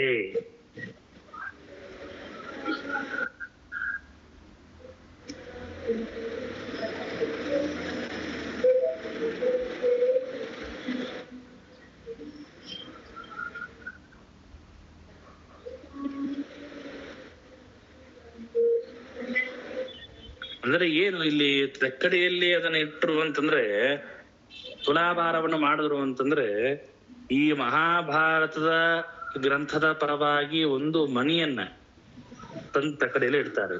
ಈಗ ಬೇರೆ ಬೇರೆ ಪುರಾಣಗಳ ಪರವಾಗಿ ಗ್ರಂಥಗಳ ಪರವಾಗಿ ಇನ್ನೊಂದು ಮಣಿಯನ್ನ ತಂದು ಇಡ್ತಾರೆ. ಪ್ರತಿನಿಧ್ಯಾಯ ತಂದಿಟ್ಟಾಗ ಮಹಾಭಾರತದ ಪರವಾಗಿ ತಂದಿಟ್ಟಂತಹ ಯಾವ ಮಣಿ ಇರುತ್ತೆ ಅದು ಹೆಚ್ಚು ಭಾರವಾಯ್ತು ಅಂತ ಹೇಳ್ತಾ ಇದ್ದಾರೆ. ಹೀಗೆ ಮಹಾಭಾರತದ ಮಹತ್ವವನ್ನ ಹೇಳ್ತಾ ಇದ್ದಾರೆ. ನಾವು ಯಾವುದರ ಗ್ರಂಥದ ನಿರ್ಣಯ, ಮಹಾಭಾರತದ ತಾತ್ಪರ್ಯ ನಿರ್ಣಯವನ್ನು ಅಧ್ಯಯನ ಮಾಡ್ತಾ ಇದೀವಲ್ಲ, ಆ ಮಹಾಭಾರತ ತಾತ್ಪರ್ಯ ನಿರ್ಣಯವನ್ನು ಅಧ್ಯಯನ ಮಾಡೋಕ್ಕಿಂತ ಪೂರ್ವದಲ್ಲಿ ಆ ಮಹಾಭಾರತ ಅಂದ್ರೆ ಏನು, ಆ ಮಹಾಭಾರತದಲ್ಲಿರ್ತಕ್ಕಂತಹ ಶ್ಲೋಕಗಳೆಷ್ಟು, ಆ ಮಹಾಭಾರತದ ಮಹಿಮೆ ಏನು, ಮಹಾಭಾರತಕ್ಕೆ ತಾತ್ಪರ್ಯ ನಿರ್ಣಯವನ್ನ ಯಾಕೆ ಶ್ರೀಮದಾಚಾರ್ಯ ರಚನೆ ಮಾಡಿದ್ರು, ಮಹಾಭಾರತ ಗ್ರಂಥಕ್ಕೆ ಆಗಿರ್ತಕ್ಕಂತಹ ವ್ಯತ್ಯಾಸಗಳಾದ್ರೂ ದೋಷಗಳಾದ್ರೂ ಏನೇನಾಗಿತ್ತು ಜರುಗಿತು, ಇದು ಎಲ್ಲವನ್ನು ಕೂಡ ನಿರ್ಣಯವನ್ನು ಮಾಡು ಅಂತ ಹೇಳಿದವರು ಯಾರು, ಇದೆಲ್ಲವನ್ನು ತಿಳಿಯದೇನೆ ಕೇವಲ ಗ್ರಂಥವನ್ನ ಅಧ್ಯಯನ ಮಾಡೋದು ವ್ಯರ್ಥ. ಅದಕ್ಕೋಸ್ಕರ ಶ್ರೀಮದಾಚಾರ್ಯ ಮೊದಲಿಗೆ ಸ್ಪಷ್ಟೀಕರಣ ಮಾಡ್ತಾ ಇದ್ದಾರೆ. ಮಹಾಭಾರತದ ತಾತ್ಪರ್ಯವನ್ನ ನಿರ್ಣಯ ಮಾಡ್ಲಿಕ್ಕೆ ನಾನು ಹೊರಡ್ಲಿಕ್ಕೆ ಏನು ಕಾರಣ ಅನ್ನೋದನ್ನ ಶ್ರೀಮದಾಚಾರ್ಯರೇ ಅವರ ಈ ಯಾವ ಗ್ರಂಥದಲ್ಲಿ 2ನೇ ಅಧ್ಯಾಯದಲ್ಲಿ ಸ್ಪಷ್ಟ ಮಾಡ್ತಾ ಹೋಗ್ತಾ ಇದ್ದಾರೆ. ಹೀಗೆ ಹೋದಾಗ ಏನಾಯ್ತು, ತಕ್ಕಡಿಯಲ್ಲಿ ತುಲಾಭಾರವನ್ನು ಮಾಡಿದಾಗ ಏನಾಯ್ತು, ಮಹಾಭಾರತ ಇದು ಶ್ರೇಷ್ಠವಾಯಿತು. ಮಹಾಭಾರತ ಇದು ಶ್ರೇಷ್ಠವಾಯಿತು. ಭಾರತಂ ಸರ್ವವೇದಾಶ್ಚ ತುಲಾಮಾರೋಪಿತ ಪುರ ದೇವೇ ಬ್ರಹ್ಮಾದಿಭಿಃ ಸರ್ವೈಃ ಋಷಿಭಿಃ ಸಮನ್ವಿತೈಃ ವ್ಯಾಸಸ್ಯ ವಾಗ್ಮಯ ತತ್ರ ಪ್ರತ್ಯರಿಚ್ಛತ ಭಾರತಂ ಅಂತ ಹೇಳಿದ್ರು. ಮುಂದೆ ಹೇಳ್ತಾರೆ, ಭಾರೀ ಭಾರವಾಗಿ ಅದ ಮೇಲೆ ಬಂದಾಗ ಮಹಾಭಾರತ ಗ್ರಂಥದ ಪರವಾಗಿ ಇಟ್ಟಂತಹ ಯಾವ ಮುತ್ತಿನ ಮಣಿ ಇದೆ ಅದು ತೂಕ ಜಾಸ್ತಿಯಾಗಿ ಮೇಲೆ ಬಂದಾಗ ಅವಾಗ ಮತ್ತೆ ಹೇಳಿ ಜಗನ್ನಾಥ್ ಅವರೇ, ಏನ ಪ್ರಶ್ನೆ ಇದೆಯಾ? ಇಲ್ಲ ಇಲ್ಲ ಏನಿಲ್ಲ. ಅವಾಗ ಮುಂತೆ ಶ್ರೀಮದಾಚಾರ್ಯ ಹೇಳ್ತಾರೆ, ಮಹತ್ವಾತ್ ಭಾರವತ್ವಾಚ ಮಹಾಭಾರತ ಮುಚ್ಚತೆ ನಿರುಕ್ತಮಸ್ಯ ಯೋ ವೇದ ಸರ್ವ ಪಾಪೈಃ ಪ್ರಮುಚ್ಯತೆ. ಯಾಕೆ ಮಹಾಭಾರತ ಅಂತ ಹೆಸರು ಬಂತು? ಮಹಾಭಾರತ ಅಂತ ಹೆಸರು ಬಂದಕ್ಕೋಸ್ಕರವಾಗಿ ಬಹಳ ಭಾರವಾಯ್ತು ಆದ ಕಾರಣ ಇದು ಮಹಾಭಾರತ ಅಂತ ಹೇಳ್ತಿರೋ. ಬಹಳ ಭಾರವಾಯ್ತು ಅಂದ್ರೆ ಏನರ್ಥ? ತಕ್ಕಡಿಯಲ್ಲಿ ಇಟ್ಟಾಗ ತುಲಾಭಾರವನ್ನ ಮಾಡಿದಾಗ ಆ ತುಲಾಭಾರದ ಮಹಾಭಾರತದ ಗ್ರಂಥದ ಸ್ಥಾನದಲ್ಲಿ ಇರ್ತಕ್ಕಂತಹ ಯಾವ ಮಣಿ ಇತ್ತು ಆ ಮಣಿ ಹೆಚ್ಚಿನ ತೂಕದಲ್ಲಿ ಇತ್ತು, ಹೀಗಾಗಿ ಅದ್ ಮೇಲೆ ಬಂತು, ಅಥವಾ ಉಳ್ಕಿದ ಯಾವ್ದು ತೂಕದಲ್ಲಿ ಕಡಿಮೆ ಆಯ್ತು. ಏನಿದ್ರ ಅರ್ಥ? ಮಹಾಭಾರತ ಅಂದ್ರೆ ಏನು, ಅದರ ಶಬ್ದಾರ್ಥವನ್ನು ಏನು ಅಂತ ಶ್ರೀಮಾಚಾರ್ಯ ಹೇಳ್ತಾರೆ. ಮಹತ್ವಾತ್ ಭಾರವತ್ವಾಚ ಮಹಾಭಾರತ ಮುಚ್ಚತೆ ಅಂತ ಹೇಳ್ತಾರೆ. ಮಹತ್ವಾತ್ ಪೂಜ್ಯಾರ್ಥ ಪ್ರತಿಪಾದಕತ್ವಾತ್ ಮಹತ್. ಮಹತ್ ಅಂತರ ಶಬ್ದಕ್ಕೆ ಬಹಳ ಪೂಜ್ಯವಾದದ್ದು, ಪೂಜ್ಯವಾದಂತಹ ಅರ್ಥವನ್ನ ಪ್ರತಿಪಾದನೆ ಮಾಡುತ್ತೆ. ಆದ್ರಿಂದಾಗಿ ಇದು ಮಹತ್ತಾಗಿದೆ. ಭಾರವತ್ವಾತ್ ಪ್ರತಿನಿಧಿ ಮಣಿದ್ವಾರ ಭಾರವತ್ವಾತ್ ಭಾರತಂ. ಅಷ್ಟೇ ಅಲ್ಲ, ಅರ್ಥವನ್ನ ವರ್ಣನೆ ಮಾಡುವುದರಲ್ಲಿ ಇದೇನಾಗಿದೆ, ಉತ್ತಮವಾಗಿದೆ. ಆ ಕಾರಣದಿಂದಾಗಿ ಭಾರತದಲ್ಲಿ ಇದು ಈ ಗ್ರಂಥ ಮಹಾಭಾರತ ಅಂತ ಅನಿಸ್ಕೊಂಡಿದೆ. ಮಹತ್ವಾತ್ ಪೂಜಾರ್ಥ ಪ್ರತಿಪಾದಕತ್ವಾತ್ ಮಹತ್ ಭಾರವತ್ವಾತ್ ಪ್ರತಿನಿಧಿ ಮಣಿದ್ವಾರ ಭಾರವತ್ವಾತ್ ಭಾರತಂ.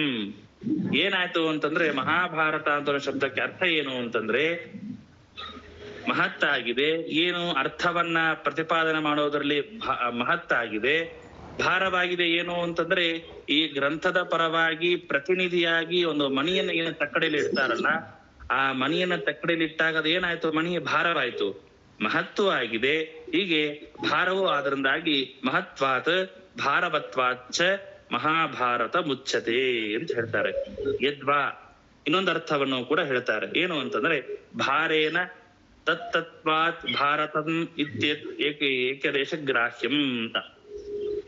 ಅಂತೂ ಈ ಒಂದು ಅರ್ಥವನ್ನು ಹೇಳ್ತಾ ನಿರುಕ್ತಮಸ್ಯ ಯೋ ವೇದ ಸರ್ವ ಪಾಪೈ ಪ್ರವೃತ್ತತೆ. ನಿರುಕ್ತಂ ನಿತರಾ ಮುಕ್ತಂ ವಚನಂ ವ್ಯಾಖ್ಯಾನಂ ಎಂಬುದಾಗಿ ಹೇಳ್ತಾ ಇದ್ದಾರೆ. ಈ ನಾಮದ ಅರ್ಥವನ್ನ ತಿಳಿದವರು ಏನಾಗತ್ತೆ ಅಂತಂದ್ರೆ ಅಸ್ಯ ಭಾರತಸ್ಯ ನಿರ್ವಚನ ಜ್ಞಾನ ಮಾತ್ರೇನ ಸರ್ವ ಪಾಪ ಕ್ಷಯ ಕಥನಾತ್ ಉತ್ತಮತ್ವಂ ಜ್ಞೇಯಂ. ನಿರುಕ್ತಂ ನಿತರಾ ಮುಕ್ತಂ ವಚನಂ ವ್ಯಾಖ್ಯಾನಂ ಅಂತ ಹೇಳ್ತಾ ಇದ್ದಾರೆ. ಏನು ಅಂತಂದ್ರೆ ಈ ಮಹಾಭಾರತ ಹೇಳುವಂತಹ ಏನೇನು ವಿಚಾರಗಳಿದೆ ಇಲ್ಲಿ ವೇದದಲ್ಲಿ ಹೇಳಿರ್ತಕ್ಕಂತಹ ವಚನವನ್ನ ವೇದದ ವ್ಯಾಖ್ಯಾನ ಅಂತ ಅನ್ಕೊಳ್ರಿ ಅಂತ ಹೇಳ್ತಾರೆ. ನಿರುಕ್ತಮಸ್ಯ ಯೋ ವೇದ ಸರ್ವ ಪಾಪೈ ಪ್ರಮುಚ್ಯತೆ ನಿರುಕ್ತಮಸ್ಯ ನಿತರಾ ಮುಕ್ತಂ ವಚನಂ ವ್ಯಾಖ್ಯಾನಂ ಇತ್ಯರ್ಥಃ. ಇಲ್ಲಿ ವೇದ ಅಂತ ಶಬ್ದಕ್ಕೆ ವೇದ ಅಂತ ಅರ್ಥವಲ್ಲ. ಇಲ್ಲಿ ಯೋ ವೇದ ಯಾರು ಸರಿಯಾಗಿ ತಿಳಿದುಕೊಳ್ತಾನೋ ಸರ್ವ ಪಾಪೈ ಪ್ರಮುಚ್ಯತೆ ಎಲ್ಲ ಪಾಪಗಳಿಂದ ಮುಕ್ತನಾಗ್ತಾನೆ ಅಂತ ಅರ್ಥ ಆಯ್ತು. ಅಂತೂ ಏನ್ ಹೇಳ್ತಾ ಇದಾರೆ, ಮಹತ್ವಾತ್ ಭಾರವತ್ವಾಚ ಮಹಾಭಾರತ ಮುಚ್ಚತೆ ಅಂತ ಹೇಳಿದಂತೆ ಆಯ್ತು. ಮಹಾಭಾರತ ಶಬ್ದದ ಏನ್ ಅರ್ಥ ಅಂತ ಹೇಳ್ತಾ ಈ ಮಹಾಭಾರತದ ಶಬ್ದದ ಅರ್ಥ ಇದು ಹೀಗೆ ಅಂತ ತಿಳಿದುಕೊಳ್ಬೇಕು. ಹೀಗೆ ತಿಳಿದುಕೊಂಡಂತಹ ವ್ಯಕ್ತಿಗೆ ಅಂದ್ರೆ ಏನು ಅರ್ಥದಿಂದಲೂ ಕೂಡ ಗ್ರಂಥ ಏನು 6 ಲಕ್ಷ ಶ್ಲೋಕಗಳಿಂದ ಕೂಡಿದೆ, ಹೀಗಾಗಿ ಬುಕ್ ಬಹಳ ವೆಯ್ಟ್ ಆಗಿದೆ ಅಂತನೋಕ್ಕೋಸ್ಕರವಾಗಿ ಅದಕ್ಕೆ ಮಹಾಭಾರತ ಅಂತ ಹೆಸರು ಇಟ್ಟಿಲ್ಲ. ಆ ಮಹಾಭಾರತ ಅಂತ ಹೆಸರು ಯಾಕೆ ಇಟ್ಟಿದ್ದಾರೆ ವೇದವ್ಯಾಸ ದೇವರು ಅಂತಂದ್ರೆ ಮಹತ್ ಏನು ಅರ್ಥವನ್ನ ಪ್ರತಿಪಾದನೆ ಮಾಡುವಂತಹ ವಿಷಯದಲ್ಲಿ ಭಾರಿ ಮಹತ್ತಾಗಿದೆ. ಭಾರವತ್ವಾಚ ಭಾರವೂ ಆಗಿದೆ. ಆ ಮಹಾಭಾರತ ಗ್ರಂಥದ ಪರವಾಗಿ ತುಲಾಭಾರದಲ್ಲಿ ಒಂದು ಮಣಿಯನ್ನು ಇಟ್ಟಾಗ ಆ ಮಣಿ ಬಹಳ ಭಾರವಾಯಿತು. ಹೀಗಾಗಿ ಮಹತ್ವಾದ್ ಭಾರವತ್ವಾಚ ಮಹಾಭಾರತ ಮುಚ್ಚದೆ. ಇಂತಹ ಮಹಾಭಾರತದ ಗ್ರಂಥದ ಅರ್ಥವನ್ನ ಶಬ್ದದ ಅರ್ಥವನ್ನ ಯಾರು ಸರಿಯಾಗಿ ತಿಳಿದುಕೊಳ್ಳುತ್ತಾರೋ ಅವರು ಸರ್ವ ಪಾಪೈ ಪ್ರಮುಚ್ಚತೆ ಎಂಬುದಾಗಿ ಎಲ್ಲ ಪಾಪಗಳನ್ನು ಕೂಡ ಮುಕ್ತರಾಗ್ತಾರೆ ಅಂದ್ರೆ ಶ್ರೀಮದಾಚಾರ್ಯ ಹೇಳ್ತಾ ಇದ್ದಾರೆ. ಮುಂದೆ ನಿರ್ಣಯ ಸರ್ವಶಾಸ್ತ್ರಾಣಾಂ ಸದೃಷ್ಟಾಂತೋ ಹಿ ಭಾರತೆ ಕೃತೋ ವಿಷ್ಣುವಶತ್ವಂ ಹಿ ಬ್ರಹ್ಮಾದೀನಾಂ ಪ್ರಕಾಶಿತಂ. ನಿರ್ಣಯ ಸರ್ವಶಾಸ್ತ್ರಾಣಾಂ ಸದೃಷ್ಟಾಂತೋ ಹಿ ಭಾರತೆ ಅಂತ ಹೇಳ್ತಾರೆ. ಎಲ್ಲ ಶಾಸ್ತ್ರಗಳ ನಿರ್ಣಯ ಈ ಭಾರತದಲ್ಲಿ ಇದೆ ಅಂತ ಹೇಳ್ತಾ ಇದ್ದಾರೆ. ಭಾರತೆ ಸರ್ವಶಾಸ್ತ್ರಾಣಾಂ ನಿರ್ಣಯ ನಿರ್ಣೀತಿ. ಎಲ್ಲ ಶಾಸ್ತ್ರಗಳ ನಿರ್ಣಯ ಎಲ್ಲಿ ಸಿಗತ್ತೆ ಅಂತಂದ್ರೆ ಭಾರತದಲ್ಲಿ ಎಲ್ಲ ಶಾಸ್ತ್ರಗಳ ನಿರ್ಣಯ ಸಿಗತ್ತೆ. ದೃಷ್ಟಾಂತ ನಿದರ್ಶನಂ ತೇನ ಸಹಿತ.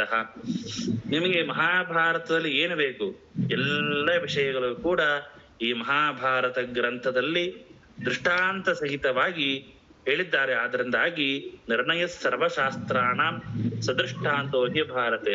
ಯಾಕ್ರಿ ಅಲ್ಲ, ಈಗ ಒಂದು ಗ್ರಂಥವನ್ನ ಭಾರಿ ದೊಡ್ಡದು ಬಹಳ ದೊಡ್ಡದು ಅಂತ ಒಬ್ಬ ವ್ಯಕ್ತಿ ಹೇಳ್ತಾರೆ ಅಂತಂದ್ರೆ ಏನಾದ್ರು ವಿಷಯ ಇರ್ಬೇಕು. ಏನಂತಹ ಸಾಮರ್ಥ್ಯ ಏನಿದೆ ಅಂತಂದ್ರೆ, ಯಾಕೆ ಆ ಮಹಾಭಾರತ ಗ್ರಂಥ ಶ್ರೇಷ್ಠ ಅಂತಂದ್ರೆ ಎಲ್ಲ ಶಾಸ್ತ್ರಗಳ ನಿರ್ಣಯ, ಎಲ್ಲ ಸರ್ವಶಾಸ್ತ್ರಾಣ ನಿರ್ಣಯ, ಎಲ್ಲ ಶಾಸ್ತ್ರಗಳ ನಿರ್ಣಯವನ್ನ ದೃಷ್ಟಾಂತ ಸಹಿತವಾಗಿ ವೇದವ್ಯಾಸ ದೇವರು ಮಹಾಭಾರತದಲ್ಲಿ ಹೇಳಿದ್ದಾರೆ. ಕೃತೋ ವಿಷ್ಣುವಶತ್ವಂ ಹಿ ಬ್ರಹ್ಮಾದೀನಾಂ ಪ್ರಕಾಶಿತಂ. ಅಷ್ಟೇ ಅಲ್ಲ, ಬ್ರಹ್ಮಾದೀನ ವಿಷ್ಣುವಶತ್ವಂ, ಬ್ರಹ್ಮಾದಿ ಎಲ್ಲ ದೇವತೆಗಳು ಕೂಡ ಭಗವಂತನ ಅಧೀನ. ಅನ್ನುವಂತಹ ವಿಷಯವನ್ನು ಕೂಡ ಬಹಳ ಸ್ಪಷ್ಟವಾಗಿ ಅಲ್ಲಿ ಹೇಳಿದ್ದಾರೆ. ಅದರಿಂದಾಗಿ ಕೃತಃ ವಿಷ್ಣುವಶತ್ವಂ ಹಿ ಬ್ರಹ್ಮಾದೀನಾಂ ಪ್ರಕಾಶಿತಂ, ಎಲ್ಲ ಬ್ರಹ್ಮಾದಿ ಎಲ್ಲ ದೇವತೆಗಳು ಕೂಡ ಭಗವಂತನ ವಶರಾಗಿದ್ದಾರೆ ಅಂತನ್ನೋದನ್ನ ಆ ಗ್ರಂಥದಲ್ಲಿ ಸ್ಪಷ್ಟವಾಗಿ ಹೇಳಿದೆ. ಅಲ್ಲಾರೆ ಇದನ್ನೇನು ಹೊಸದಾಗಿ ಹೇಳೋದು? ಮಹಾಭಾರತ ಅಲ್ಲ, ಹರಿವಂಶದಲ್ಲಿ ಹೇಳಿದ್ದಾರೆ, ಬ್ರಹ್ಮಾಂಡ ಪುರಾಣದಲ್ಲಿ ಹೇಳಿದ್ದಾರೆ, ವೆಂಕಟೇಶ ಮಹಾತ್ಮದಲ್ಲಿ ಹೇಳಿದ್ದಾರೆ. ವಿಶೇಷ ಏನಿಲ್ಲಿ ಅಂತಂದ್ರೆ ಬ್ರಹ್ಮಾದಿಗಳು ಭಗವಂತನ ಅಧೀನ ಅಂತ ಅನ್ನೋದನ್ನ ಈ ಗ್ರಂಥದಲ್ಲಿ ಹೇಳಿದ್ದಾರೆ, ಆದ್ರಿಂದಾಗಿ ದೊಡ್ಡದು ಅಂತ ಹೇಳ್ತಿರಲ್ಲ, ಯಾಕೆ? ಬೇರೆ ಬೇರೆ ಗ್ರಂಥಗಳಲ್ಲಿಯೂ ಕೂಡ ಬ್ರಹ್ಮಾದಿಗಳು ದೇವರ ಅಧೀನ ಅಂತ ಹೇಳಿದಾರಲ್ಲ, ಇಲ್ಲಿ ಏನ್ ವಿಶೇಷ ಅಂತಂದ್ರೆ ಅಲ್ಲಲ್ಲಿ ಬಹಳ ಕಡಿಮೆಯ ಒಂದು ಪ್ರಮಾಣದಲ್ಲಿ ಹೇಳಿದ್ರು. ಈ ಬೇರೆ ಬೇರೆ ಗ್ರಂಥಗಳಲ್ಲಿ ಇನ್ನೂ ಸ್ಪಷ್ಟವಾಗಿ ದೃಢವಾಗಿ ಮಹಾಭಾರತದಲ್ಲಿ ಹೇಳಿದ್ದಾರೆ ಅಂತ ನಾವು ಇಟ್ಕೊಳ್ಬೇಕು. ಅಂತೂ ಮಹಾಭಾರತ ಶಾಸ್ತ್ರ ಯಾಕೆ ಶ್ರೇಷ್ಠ ಅಂತಂದ್ರೆ ಎಲ್ಲ ಶಾಸ್ತ್ರಗಳ ನಿರ್ಣಯವನ್ನ ದೃಷ್ಟಾಂತ ಪುರಸ್ಸರವಾಗಿ ನಮಗೆ ವೇದವ್ಯಾಸ ದೇವರು ಒಂದೇ ಕಡೆಗೆ ಸೇರಿಸಿ ಹೇಳಿದ್ದಾರೆ. ಆದ್ರಿಂದಾಗಿ ಮಹಾಭಾರತ ಶ್ರೇಷ್ಠ ಎಂಬುದಾಗಿ ಹೇಳ್ತಾ ಇದ್ದಾರೆ.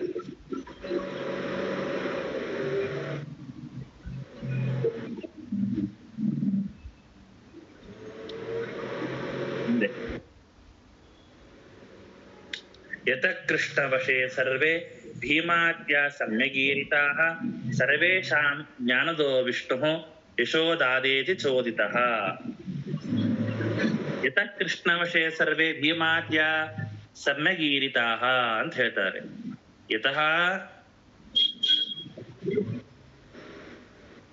ಯತಃ ಕೃಷ್ಣವಶೇ ಸರ್ವೇ ಭೀಮಾದ್ಯಾಃ ಸಮ್ಯಗೀರಿತಾಃ.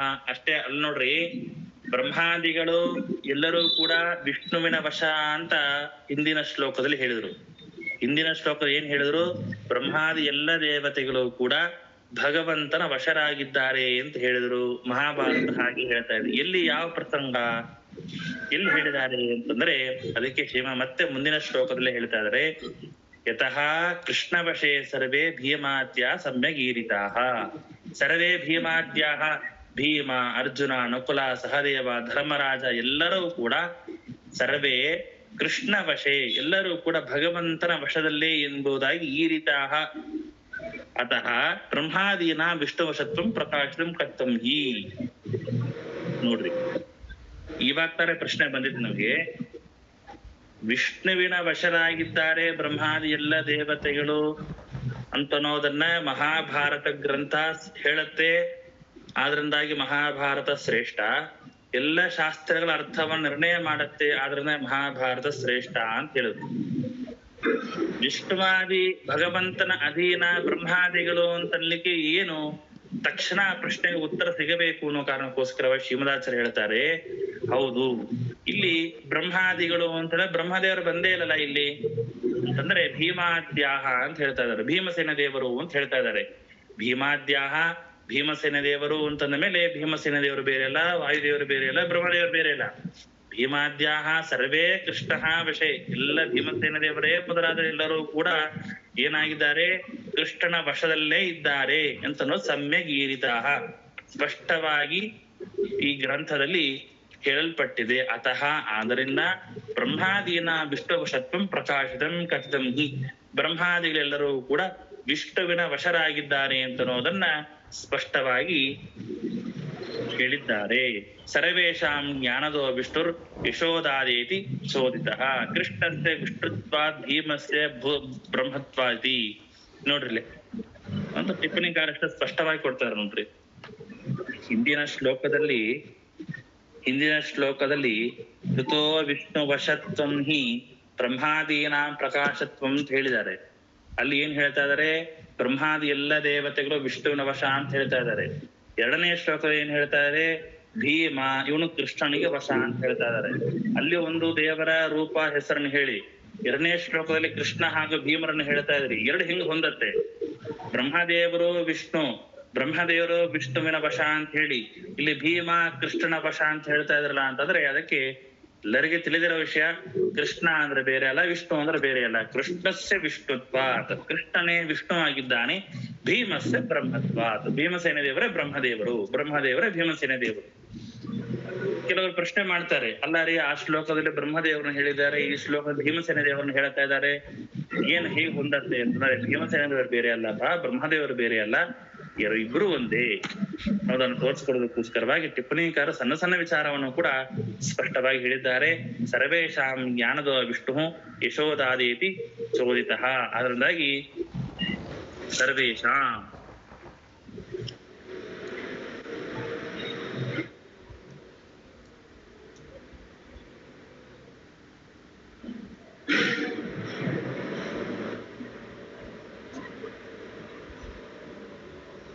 ಎಲ್ಲರಿಗೂ ಸರ್ವೇಶಾಂ ಜ್ಞಾನದೋ ವಿಷ್ಣು, ಎಲ್ಲರಿಗೂ ಕೂಡ ಜ್ಞಾನವನ್ನು ಕೊಡ್ತಾನೆ ಭಗವಂತ. ಭಗವಂತನ ವಶದಲ್ಲಿ ಭೀಮಸೇನಾದಿ ಎಲ್ಲ ದೇವರಿದ್ದಾರೆ ಅಂತನೋ ದೇವತೆಗಳಿದ್ದಾರೆ ಅಂತನೋ ಅದನ್ನ ಮಹಾಭಾರತ ಸ್ಪಷ್ಟ ಮಾಡಿದ್ರು ಕೂಡ ಆ ಭಗವಂತ ಏನ್ ಮಾಡ್ತಾನೆ, ಎಲ್ಲರಿಗೂ ಕೂಡ ಜ್ಞಾನವನ್ನು ಕೊಡುವನಾಗಿದ್ದಾನೆ ವಿಷ್ಣು. ಯಶಃ, ಯಶೋದ ಅಂತ ತಕ್ಷಣ ಯಶೋದ ಅನ್ಕೋಬೇಡ್ರಿ, ಯಶಃ ದದಾತೀತಿ ಯಶೋದ, ಯಶವನ್ನು ಕೊಡುವನು. ಯಶಸ್ಸು ಅಂತಂದ್ರೆ ಯಶಸ್ಸನ್ನು ಕೊಡುವನು ಭಗವಂತ ಎಂಬುದಾಗಿ ಹೇಳ್ತಾ ಇದ್ದಾರೆ. ಎಲ್ಲರಿಗೂ ಕೂಡ ಕೀರ್ತಿಯನ್ನು ಕೊಡುವನು, ಯಶಸ್ಸನ್ನು ಕೊಡುವನು ಎಂಬುದಾಗಿ ಮಹಾಭಾರತ ಹೇಳುತ್ತೆ. ಸರ್ವೇಶಾಂ ಜ್ಞಾನದೋ ವಿಷ್ಣು ಯಶೋ ದಾದೇತಿ ಚೋದಿತಃ. ಮಹಾಭಾರತ ಏನ್ ಮಾಡತ್ತೆ ಅಂತಂದ್ರೆ ಭಗವಂತ ಆ ಮಹಾಭಾರತದಲ್ಲಿ ಪ್ರತಿಪಾದ್ಯನಾದಂತಹ ಯಾವ ವೇದವ್ಯಾಸ ದೇವರು ರಚನೆ ಮಾಡತಕ್ಕಂಥ ಈ ಗ್ರಂಥವನ್ನ ನಾವು ಅಧ್ಯಯನ ಮಾಡೋದ್ರಿಂದಾಗಿ ಭಗವಂತ ಜ್ಞಾನವನ್ನು ಕೊಡ್ತಾನೆ, ಯಶಸ್ಸನ್ನು ಕೊಡ್ತಾನೆ. ಯಸ್ಮಾತ್ ವ್ಯಾಸಾತ್ಮನ ತೇಷಾಂ ಭಾರತೆ ಯಶ ಉಚ್ಯವಾನ್ ಜ್ಞಾನದಶ್ಚ ಶುಕಾದೀನಾಂ ಬ್ರಹ್ಮರುದ್ರಾದಿ ರೂಪಿನ ಎಂಬುದಾಗಿ ಹೇಳ್ತಾ ಇದ್ದಾರೆ. ಏನು ಅಂತಂದ್ರೆ ಕೃಷ್ಣ ರೂಪದಿಂದ ಯಸ್ಮಾತ್ ವ್ಯಾಸಾತ್ಮನ ತೇಷಾಂ ಭಾರತೆ ಯಶ ಉಚ್ಯವಾನ್, ಯಸ್ಮಾತ್ ತೇಷಾಂ ಭೀಮಾದೀನಾಂ ಯಶಃ ಉಚ್ಯವಾನ್ ಅತಃ ಯಶೋದಾಯಿತಿ ಭಾವ ಜ್ಞಾನದತ್ವಂ ದೃಷ್ಟಾಂತಿ ಬ್ರಹ್ಮರುದ್ರಾದೀನಾಂ ರೂಪಾಣಿ ಯೇಷು ತೇಷಾಂ. ಭಗವಂತ ವ್ಯಾಸರೂಪದಿಂದ ಯಾಕೆ ಅಂತಂದ್ರೆ ವ್ಯಾಸರೂಪದಿಂದಾಗಿ ಅವರ ಕೀರ್ತಿಯನ್ನ ಭಗವಂತ ಭಾರತದಲ್ಲಿ ಹೊಗಳಿದ್ದಾನೆ. ಯಾವ ಕಾರಣದಿಂದ ವ್ಯಾಸಾತ್ಮನ ಅಂದ್ರೆ ವೇದವ್ಯಾಸ ದೇವರಿಂದ ತೇಷಾಂ ಅಂತ ಶಬ್ದಕ್ಕೆ ಏನರ್ಥ ಅಂತಂದ್ರೆ, ತೇಷಾಂ ಅಂತಂದ್ರೆ ಈ ಯಾವ ಭೀಮಸೇನ ದೇವರೇ ಮೊದಲಾದಂತಹ ಅವರ ಏನು ಇತಿಹಾಸ ಇದೆ, ಕಥಾಭಾಗ ಇದೆ, ಅವರ ಪರಾಕ್ರಮ ಇದೆ, ಎಲ್ಲವನ್ನೂ ಕೂಡ ವೇದವ್ಯಾಸ ದೇವರು ಮಹಾಭಾರತ ಗ್ರಂಥದಲ್ಲಿ ಊಚಿವಾನ್ ಹೇಳಿದ್ದಾರೆ. ಜ್ಞಾನದಶ್ಚ ಶುಕಾದೀನಾಂ ಬ್ರಹ್ಮರುದ್ರಾದಿ ರೂಪಿನ ಎಂಬುದಾಗಿ ಹೇಳ್ತಾ ಇದ್ದಾರೆ. ಅಷ್ಟೇ ಅಲ್ಲ ನೋಡ್ರಿ, ವೇದವ್ಯಾಸ ದೇವರು ಅವರ ಕೀರ್ತಿಯನ್ನ ಮಹಾಭಾರತದಲ್ಲಿ ಹೊಗಳಿದ್ದಾರೆ. ಅಷ್ಟೇ ಅಲ್ಲ ಭಗವಂತನ ವೇದವ್ಯಾಸ ದೇವರು ಸ್ವಯಂ ತಾನು ಕೃಷ್ಣನ ಅವತಾರ ರೂಪದಿಂದಾಗಿ ಏನ್ ಮಾಡ ಅರ್ಜುನನಿಗೆ ಸಾರಥ್ಯನಾಗಿದ್ದಾನೆ. ಅಷ್ಟೇ ಅಲ್ಲ ಗೀತೆಯನ್ನ ಉಪದೇಶ ಕೊಡುವ ಮೂಲಕವಾಗಿ ಅವರಿಗೆ ಕೀರ್ತಿಯನ್ನು ತಂದು ಕೊಟ್ಟಿದ್ದಾನೆ. ಅಷ್ಟೇ ಅಲ್ಲ ಬ್ರಹ್ಮರುದ್ರಾದಿ ರೂಪಿನ, ನೋಡ್ರಿ ಬ್ರಹ್ಮರುದ್ರಾದಿನ ರೂಪಾನಿ ಯೇಷು ತೇಷಾಂ. ಬ್ರಹ್ಮ ಹಾಗೂ ರುದ್ರ ಇವರ ಆವೇಶ ಇರತಕ್ಕಂತಹ ಯಾವ ಬ್ರಹ್ಮರುದ್ರರೇ ಮೊದಲಾದಂತಹ ಅಂದ್ರೆ ಬ್ರಹ್ಮದೇವರ ವಿಶೇಷವಾದಂತಹ ಆವೇಶ ಇರುವ, ರುದ್ರದೇವರ ವಿಶೇಷವಾದಂತಹ ಆವೇಶ ಇರುವಂತಹ ಯಾವ ವೈಶಂಪಾಯನರು, ಶುಕಾಚಾರ್ಯರು, ವೈಶಂಪಾಯನ ಇವರು ಬ್ರಹ್ಮದೇವರ ಆವೇಶ, ಶುಕಾಚಾರ್ಯರು ಇವರು ವಾಯುದೇವರ ಹಾಗೂ ರುದ್ರದೇವರ ಆವೇಶ, ವಾಯುದೇವರ ವಿಶೇಷವಾದಂತಹ ಸನ್ನಿಧಾನ, ಪೈಲ ಋಷಿಗಳಲ್ಲಿ ಶೇಷದೇವರ ಆವೇಶ, ಸುಮಂತ್ ಇವರೆಲ್ಲ ಗರುಡನ ಆವೇಶ, ಜೈಮಿನಿಯಲ್ಲಿ ಇಂದ್ರದೇವರ ಆವೇಶ. ಹೀಗೆ ನೋಡಿ ಯಾರ ಮೂಲಕವಾಗಿ ವೇದವ್ಯಾಸ ದೇವರು ಮಹಾಭಾರತವನ್ನ ಭೂಮಿಗೆ ಪ್ರಕಟಣಗೊಳಿಸಿದ್ರು ನೋಡ್ರಿ. ಜ್ಞಾನದಶ್ಚ ಶುಕಾದೀನಾಂ ಬ್ರಹ್ಮರುದ್ರಾದಿ ರೂಪಿನ. ವೇದವ್ಯಾಸ ದೇವರು ಗ್ರಂಥವನ್ನ ರಚನೆ ಮಾಡಿದ್ರು. ಆ ಗ್ರಂಥದಲ್ಲಿ ಯಾರು ಭೀಮಸೇನ ದೇವರೇ ಮೊದಲಾದವರು ಎಲ್ಲರನ್ನೂ ಕೂಡ ಹೊಗಳಿದ್ದಾರೆ. ಮುಂದೆ ಏನು, ಮುಂದೆ ಪರಂಪರೆ ಹೇಗೆ ಅಂತಂದ್ರೆ ಬ್ರಹ್ಮರುದ್ರಾದಿ ರೂಪಾಣಿ, ಬ್ರಹ್ಮದೇವರ ಹಾಗೂ ರುದ್ರದೇವರ ವಿಶೇಷ ಸನ್ನಿಧಾನ ಇರ್ತಕ್ಕಂತಹ ಯಾವ ಈ ಬ್ರಹ್ಮದೇವರ ವಿಶೇಷವಾದಂತಹ ಸನ್ನಿಧಾನ ವೈಶಂಪಾಯನ ಋಷಿಗಳಲ್ಲಿದೆ. ಆ ವೈಶಂಪಾಯನರ ಜನಮೇಜರಿಗೆ ಮಹಾಭಾರತ ಉಪದೇಶ ಮಾಡ್ತಾರೆ. ವೈಶಂಪಾಯನರ ಮೂಲಕವಾಗಿ ಜನಮೇಜಯನಿಗೆ ವೈಶಂಪಾಯನರು ಈ ಮಹಾಭಾರತವನ್ನು ಉಪದೇಶ ಮಾಡ್ತಾರೆ. ಆ ಜನಮೇಜಯ ಯಾರು? ಪರೀಕ್ಷಿತ್ ರಾಜನ ಮಗ. ಪರೀಕ್ಷಿತ್ ರಾಜ ತಾನು ಹಾವು ಕಚ್ಚಿ, ಭಾಗವತದ ಕೊನೆಯ ಘಟ್ಟ, ಪರೀಕ್ಷಿತ್ ರಾಜ ತಾನು ಹಾವು ಕಚ್ಚಿ ಮೃತನಾದಾಗ ಜನಮೇಜಯ ಎಲ್ಲ ಸರ್ಪಗಳಿಗೆ ಶಾಪವನ್ನು ಹಾಕ್ತಾನೆ. ಆಗ ವೈಶಂಪಾಯನರು ಎಲ್ಲರನ್ನು ತಡೆಯುತ್ತಾರೆ. ಆವಾಗ ಮತ್ತೆ ಜ್ಞಾನವನ್ನು ಉಪದೇಶ ಮಾಡಿ ಅಂತ ಜನಮೇಜಯ ಪ್ರಶ್ನೆ ಮಾಡಿದಾಗ ವೈಶಂಪಾಯನೋ ವಾಚ ಅಂತೇಳಿ ಶುರುವಾಗತ್ತೆ. ಆ ವೈಶಂಪಾಯನಲ್ಲಿ ವಿಶೇಷವಾಗಿ ಯಾರ ಸನ್ನಿಧಾನ ಇತ್ತು? ಬ್ರಹ್ಮದೇವರ ಸನ್ನಿಧಾನ ಇತ್ತು. ಇನ್ನ ಶುಕಾಚಾರ್ಯರು, ಈ ಶುಕಾಚಾರ್ಯರು ಯಾರಿದ್ದಾರೆ ಅವರು ವಿಶೇಷವಾಗಿ ಶುಕಮುನಿಗಳು ರುದ್ರದೇವರ ಸನ್ನಿಧಾನೋಪೇತರು. ಅವರಲ್ಲಿ ವಾಯುದೇವರ ವಿಶೇಷವಾದಂತಹ ಸನ್ನಿಧಾನವೂ ಕೂಡ ಇದೆ. ಈಗ ಶುಕಾಚಾರ್ಯರ ಮೂಲಕವಾಗಿ ಮತ್ತು ಪೈಲ ಎಂಬಂತಹ ಋಷಿಗಳು, ಅವರಲ್ಲಿ ಶೇಷದೇವರ ಸನ್ನಿಧಾನ ಇದೆ, ವಿಶೇಷವಾದಂತಹ ಆವೇಶ ಇದೆ. ಸುಮಂತ್ ಎಂಬಂತಹ ಋಷಿಗಳು, ಅವರಲ್ಲಿ ಗರುಡನ ಆವೇಶ ಇದೆ. ಜೈಮಿನಿ ಎಂಬಂತಹ ಋಷಿಗಳು, ಅವರ ಶಕ್ರ ಅಂದ್ರೆ ಇಂದ್ರ. ಹೀಗೆ ಜ್ಞಾನದಶ್ಚ ಶುಕಾದೀನ, ಶುಕಾದಿ ಅಂತ ಹೇಳಿದ್ದಾರೆ ನೋಡ್ರಿ. ಶ್ರೀಮದಾಚಾರ್ಯ ಒಂದೇ ಒಂದು ಶಬ್ದವನ್ನು ಮಾತ್ರ ಶುಕಾದಿ ಅಂತ ಹೇಳಿದ್ರು. ಶುಕಾದಿ ಆದಿ ಶಬ್ದೇನ ಇವರೆಲ್ಲರನ್ನು ಕೂಡ ತಿಳ್ಕೊಳ್ಳೋದು. ಯಾರು ಆದಿ ಶಬ್ದೇನ? ವೈಶಂಪಾಯನರು, ಪೈಲ ಋಷಿಗಳು, ಸುಮಂತ ಋಷಿಗಳು, ಜೈಮಿನಿ ಋಷಿಗಳು ಅಂತ ಎಲ್ಲರ ಹೆಸರನ್ನು ಹೇಳ್ತಾ ಕೂಡ್ಲಿಕ್ಕಾಗಲ್ಲ ಅಂತ ಹೇಳಿ ಅಂಡರ್ಸ್ಟುಡ್ ಮಾಡ್ಕೊಳ್ರಿ ಅಂತ ಹೇಳಿ ಅದಕ್ಕೆ ಬ್ರಹ್ಮರುದ್ರಾದಿ ರೂಪಿನಾಂ ಅಲ್ಲಿ ಆದಿ ಶಬ್ದ ಇಟ್ಟಿದ್ದಾರೆ. ಶುಕಾದೀನಾಂ ಅಂತ ಅನ್ನೋದ್ರಲ್ಲಿ ಆದಿ ಶಬ್ದ, ಬ್ರಹ್ಮರುದ್ರಾದಿ ಅಂತ ಅನ್ನೋದ್ರಲ್ಲಿ ಆದಿ ಶಬ್ದ ಇಟ್ಟಿದ್ದಾರೆ. ಇದು ಸ್ವಲ್ಪ ಸಂಸ್ಕೃತ ಬಂದವರಿಗೆ ಆ ಸೂಕ್ಷ್ಮ ಗೊತ್ತಾಗುತ್ತೆ. ಜ್ಞಾನದಶ್ಚ ಶುಕಾದೀನಾಂ ಬ್ರಹ್ಮರುದ್ರಾದಿ ರೂಪಿನಾಂ. ಬ್ರಹ್ಮರುದ್ರ ರೂಪಿನಾಂ ಅಂತ ಹೇಳಬೇಕಾಯ್ತು. ಬ್ರಹ್ಮರುದ್ರರೇ ಮೊದಲಾದ ರೂಪವುಳ್ಳವರು ಅಂತ ಯಾಕೆ ಹೇಳಿದ್ರು ಅಂದ್ರೆ ಬ್ರಹ್ಮದೇವರ ಅಂಶ, ವಾಯುದೇವರ ಅಂಶ, ಶೇಷನ ಅಂಶ, ಗರುಡ, ಶಕ್ರ. ಇಲ್ಲಿ 5 ಜನರ ಅಂಶ ಇರ್ತಕ್ಕಂತಹ 5 ಜನರು ಯಾರು? ವೈಶಂಪಾಯನ, ಶುಕ, ಪೈಲ, ಸುಮಂತು, ಜೈಮಿನಿ.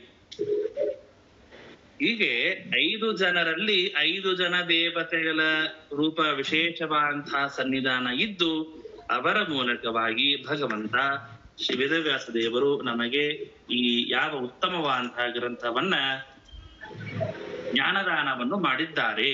ಜ್ಞಾನದಶ್ಚದ ಜ್ಞಾನದಾನ. ಶುಕಾಚಾರ್ಯರು, ಸೂತ ಪುರಾಣಿಕರು, ಶೌನಕರಿಲ್ಲದೆ ಹೊರತು ಭಾಗವತ ಸಿಗಲ್ಲ. ಶುಕಾಚಾರ್ಯರಿಲ್ಲದೆ ಹೊರತು ಸೂತಾಚಾರ್ಯರಿಗೆ ಭಾಗವತ ಬರ್ತಾ ಇರಲಿಲ್ಲ.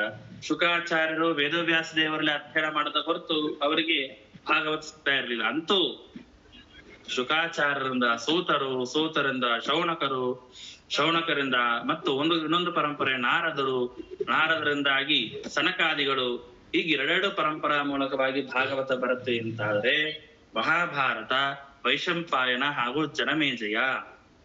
ವೈಶಂಪಾಯನರ ಮೂಲಕವಾಗಿ ಜನಮೇಜಯ ರಾಜನಿಗೆ ಉಪದೇಶ ಮಾಡುವ ಮೂಲಕವಾಗಿ ಈ ವೇದವ್ಯಾಸ ರಚನೆ ಮಾಡಿರ್ತಕ್ಕಂತಹ ಈ ಯಾವ ಮಹಾಭಾರತ ಇದೆ ಅದು ಹೊರಗ್ ಬಂತು ಎಂಬುದಾಗಿ ಹೇಳ್ತಾ ಇದ್ದಾರೆ.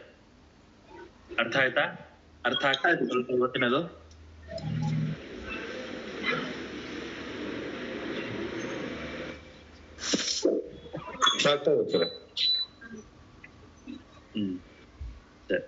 ಬ್ರಹ್ಮಾದಿಕಶ್ಚ ದೇವೇಭ್ಯಃ ಶೇಷಾತ್ ರುದ್ರಾದಪೀರಿತಃ ಪ್ರಿಯಶ್ಚ ವಿಷ್ಣು ಸರ್ವೇಭ್ಯ ಇತಿ ಭೀಮ ನಿದರ್ಶನಾತ್. ಬ್ರಹ್ಮದೇವರು ಬ್ರಹ್ಮಾದಿಕಶ್ಚ ದೇವೇಭ್ಯಃ, ಬ್ರಹ್ಮಾದಿಕ ಅಂತಂದ್ರೆ ಬ್ರಹ್ಮದೇವೇಭ್ಯಃ ಶೇಷಾತ್ ರುದ್ರಾದ್ಯಾಪಧಿಕಃ ಈರಿತಃ. ಬ್ರಹ್ಮದೇವರು ಉತ್ತಮರು ಅಂತ ಹೇಳ್ತಾರೆ. ಯಾರಿಗಿಂತ ಉತ್ತಮರು ಅಂದ್ರೆ ದೇವೇಭ್ಯ, ದೇವತೆಗಳಿಗಿಂತ ಬ್ರಹ್ಮದೇವರು ಉತ್ತಮರು. ಬ್ರಹ್ಮದೇವರು ದೇವತೆಗಳಿಗಿಂತ ಉತ್ತಮರು ಅಂತಂದ್ರೆ ಏನು? ಇಲ್ಲಿ ಯಾವ ದೇವತೆಗಳಿಗಿಂತ ಅಂದ್ರೆ ಶೇಷಾತ್ ರುದ್ರಾತ್ ಪೀರಿತಃ, ಶೇಷದೇವರು ರುದ್ರದೇವರಕ್ಕಿಂತ ಬ್ರಹ್ಮದೇವರು ಉತ್ತಮರು ಅಂತ ಹೇಳ್ತಾ ಇದ್ದಾರೆ ನೋಡ್ರಿ. ಬ್ರಹ್ಮದೇವರು ಎಲ್ಲ ದೇವತೆಗಳಿಗಿಂತಲೂ ಉತ್ತಮರು, ಶೇಷಗಿಂತ ರುದ್ರದೇವರಿಗಿಂತ ಶ್ರೇಷ್ಠರಾಗಿದ್ದಾರೆ. ಪ್ರಿಯಶ್ಚ ವಿಷ್ಣು ಸರ್ವೇಭ್ಯ ಇತಿ ಭೀಮ ನಿದರ್ಶನಾತ್. ಅಷ್ಟೇ ಅಲ್ಲ, ಭಗವಂತನಿಗೆ ಬಹಳ ಪ್ರಿಯವಾದನ್ನ ಮಾಡ್ತಾರೆ. ಬಹಳ ಪ್ರಿಯವಾದನ್ನ ಮಾಡ್ತಾರೆ ಬ್ರಹ್ಮದೇವರು. ಭೀಮ ನಿದರ್ಶನಂ ಪ್ರಾಪೆ ಭೀಮ ದೃಷ್ಟಾಂತೇನ ಇತಿರ್ತಃ. ಎಲ್ಲರಿಗಿಂತ ಭಗವಂತನ ಹೆಚ್ಚು ಪ್ರಿಯರಾದವರು. ಆದ್ರಿಂದಾಗಿ ಆ ಭೀಮಸೇನ ದೇವರು ಮಹಾಭಾರತದಲ್ಲಿ ಪ್ರಧಾನವಾದಂತಹ ದೃಷ್ಟಾಂತರಾಗಿದ್ದಾರೆ ಎಂಬುದಾಗಿ ಹೇಳ್ತಾರೆ. ಪ್ರಿಯಶ್ಚ ವಿಷ್ಣು ಸರ್ವೇಭ್ಯ ಇತಿ ಭೀಮ ನಿದರ್ಶನಾತ್. ಪ್ರಿಯಶ್ಚ ಅಂತ ಶಬ್ದಕ್ಕೆ ವಿಷ್ಣೋ ಸರ್ವೇಭ್ಯ ಪೂರ್ವೋಕ್ತೇಭ್ಯ ಪ್ರಿಯಶ್ಚ. ಭಗವಂತನಿಗೆ ಎಲ್ಲ ರೀತಿಯಿಂದಲೂ ಕೂಡ ಭೀಮಸೇನ ಬಹಳ ಪ್ರೀತ್ಯಾಸ್ಪದರು. ವಾಯುದೇವರು, ಭೀಮಸೇನ ದೇವರು, ಹನುಮಂತ ದೇವರು ಎಲ್ಲ ಏನು ವಾಯುದೇವರ ಅವತಾರ ಭೂತರ ಅಂತ ಅವತಾರತ್ರಯದಲ್ಲಿರ್ತಕ್ಕಂತಹ ಯಾವ ವಾಯುದೇವರಿದ್ದಾರೆ ಎಲ್ಲ ಕಾಲದಲ್ಲಿಯೂ ಕೂಡ ಹಿಂದೆ ಹೇಳಿದ ರೀತಿಯಲ್ಲಿ ದೇವರಿಗೆ ಬಹಳ ಪ್ರೀತಿಗೆ ಪಾತ್ರರಾದವರು ಭೀಮಸೇನ ದೇವರು. ಭೀಮ ನಿದರ್ಶನಂ ಪ್ರಾಪಿ ಭೀಮ ದೃಷ್ಟಾಂತೇನ ಇತಿ ಭೀಮಸ್ಯ ಸರ್ವಾಧಿಕ ಅತೇ ಪ್ರಿಯಕತ್ವಕತ್ರ ಇದು ಭಾವ. ಅತ್ರ ಶೇಷಾದೃದ್ರ ಕಥನಂ ಮನುಷ್ಯೇಷು ದೃಢಾವತಾರಾಭಾವಾತ್. ಅದರಿಂದಾಗಿ ಏನು ಹೇಳಿ ಹೊರಟಿದ್ದಾರೆ ಅಂತಂದ್ರೆ ಭಗವಂತನಿಗೆ ಬಹಳ ಪ್ರಿಯರಾದವರು ಭೀಮಸೇನ ದೇವರು. ಆದ್ರಿಂದಾಗಿ ಆ ಭೀಮಸೇನ ದೇವರು ಭಗವಂತನಿಗೆ ಬಹಳ ಪ್ರಿಯರಾದರು ಎನ್ನುವಂತಹ ಈ ಪ್ರಮೇಯ ಭಾಗವನ್ನ ತಿಳಿಸಿಕೊಡೋದಕ್ಕೋಸ್ಕರವಾಗಿ ಈ ಮಹಾಭಾರತದಲ್ಲಿ ಭೀಮಸೇನ ದೇವರ ವಿಶೇಷವಾದಂತಹ ಪಾತ್ರಗಳು ಕೂಡ ದೃಷ್ಟಾಂತವಾಗಿ ಹೇಳ್ಕೊಳ್ಬಹುದು. ಅಷ್ಟು ಭಗವಂತನಿಗೆ ಪ್ರೀತ್ಯಾಸ್ಪದರು ಅನ್ನುವಂತಹ ವಿಚಾರವನ್ನು ಹೇಳ್ತಾರೆ. ಹೇಗೆ? ಭೂಭಾರ ಹರಣೆ ವಿಷ್ಣೋ ಪ್ರಧಾನಾಂಗಂ ಹಿ ಮಾರುತಿ ಮಾಗಧಾದಿವದಾದೇವ ದುರ್ಯೋಧನ ವದಾಧಪಿ.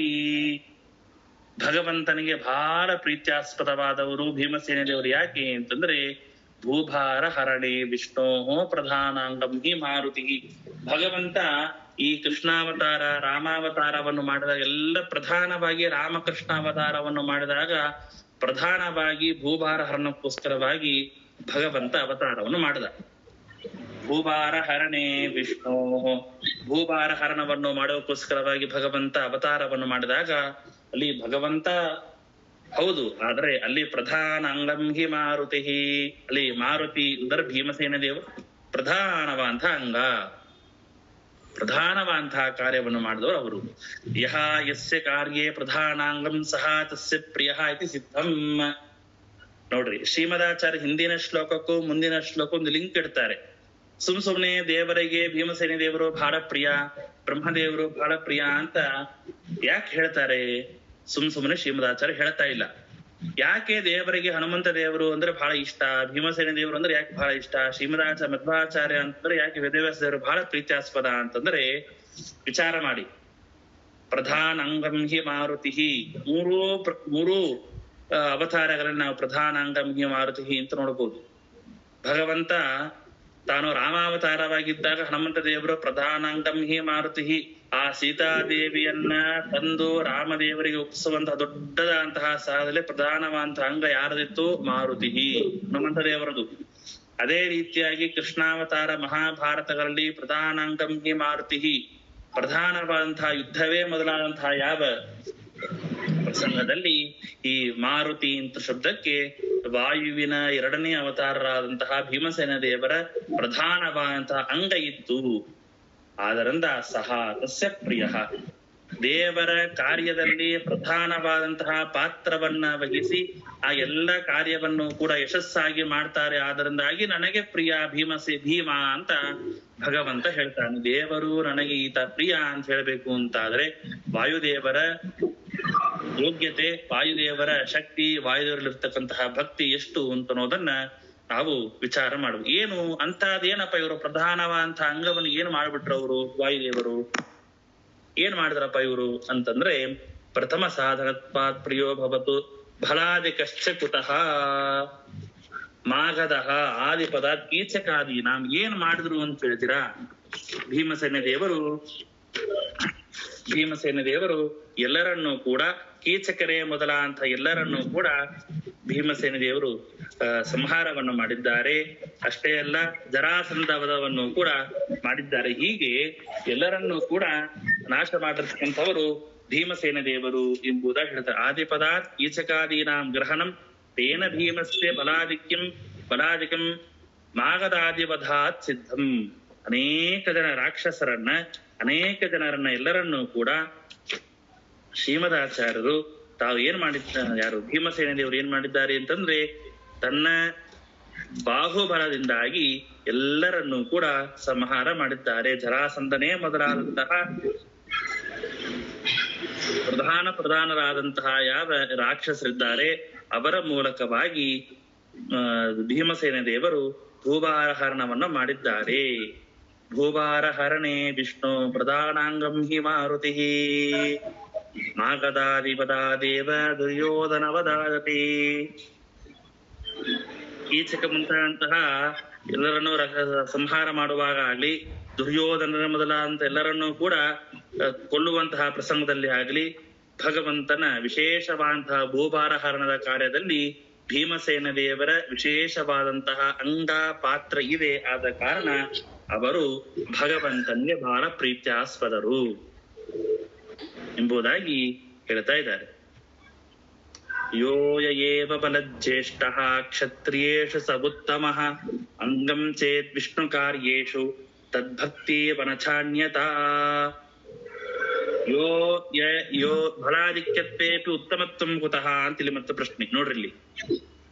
ತೇನ ಭೀಮಸ್ಯ ಫಲಾಧಿಕ್ಯ ಮಗದಾದಿ. ಹಿಂದಿನ ಶ್ಲೋಕದಲ್ಲಿ ಭೀಮಸೇನ ದೇವರಿಗೆ ಬಹಳ ಬಲ ಇತ್ತು. ಅವರ ಭೀಮ ಬಲ ಪರಾಕ್ರಮದಿಂದಾಗಿ ಕೀಚಕ, ಜರಾಸಂಧ, ದುರ್ಯೋಧನ ಎಲ್ಲರನ್ನೂ ಕೂಡ ಸಂಹಾರ ಮಾಡಿದರು ಅಂತ ಹೇಳಿದ್ರಿ. ಅವನಲ್ಲಿ ಬಲ ಇದ್ದ ಮಾತ್ರಕ್ಕೆ ಉತ್ತಮ ಯಾಕೆ ಅಂತನ್ನುವಂತಹ ಪ್ರಶ್ನೆ. ಬಲ ಇದ್ದ ಮಾತ್ರಕ್ಕೆ ಉತ್ತಮ ಯಾಕೆ? ನನ್ನಲ್ಲೇ ಬಹಳ ಶಕ್ತಿ ಇತ್ತು ಅಂತ ನಾನು 10 ಜನ ಹೊಡಿತೇನೆ, ನನಕ್ಕಿಂತ ಕಡಿಮೆ ಇದ್ದ ಶಕ್ತಿ ಬಲ ಕಡಿಮೆ ಇದ್ದವರು ಒಂದು 5 ಜನರನ್ನು ಹೊಡಿತಾರೆ ಅಂದ ಮಾತ್ರಕ್ಕೆ ನಾನು ಉತ್ತಮನಾಕೆ, ನಾನು ಜೀವೋತ್ತಮನಾಕೆ ಅಂತ ಯಾಕೆ ಅವ್ರನ್ನ ಜೀವೋತ್ತಮ ಅಂತ ಕರೀಬೇಕು ಅಂತ ಪ್ರಶ್ನೆ ಬಂದ್ರೆ ತಕ್ಷಣದಲ್ಲೇನೆ ಶ್ರೀಮದಾಚಾರ್ಯರು ಮುಂದಿನ ಶ್ಲೋಕದಲ್ಲಿ ಹೇಳ್ತಾರೆ, ಯೋಯ ಏವ ಬಲಜ್ಯೇಷ್ಠಃ ಕ್ಷತ್ರಿಯೇಷು ಸ ಉತ್ತಮಃ. ಕ್ಷತ್ರಿಯರಲ್ಲಿ ಯಾರು ಬಲದಲ್ಲಿ ಹೆಚ್ಚೋ ಅವನು ಯೋಗ್ಯತೆಯಲ್ಲಿ ಅವನು ಕ್ಷತ್ರಿಯ ಶ್ರೇಷ್ಠ.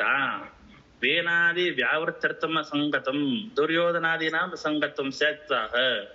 ನೋಡ್ರಿ, ಇಲ್ಲಿ ಕ್ಷತ್ರಿಯರಲ್ಲಿ ಯಾರು ಬಲದಲ್ಲಿ ಹೆಚ್ಚು ಅವನು ಯೋಗ್ಯತೆಯಲ್ಲಿಯೂ ಕೂಡ ಹೆಚ್ಚು. ಆದರೆ ಇಲ್ಲಿ ದುರ್ಯೋಧನಕ್ಕಿಂತ ಕ್ಷತ್ರಿಯರಲ್ಲಿ ಭೀಮಸೇನ ದೇವರಿಗೆ ಬಲ ಏನಾಗಿತ್ತು?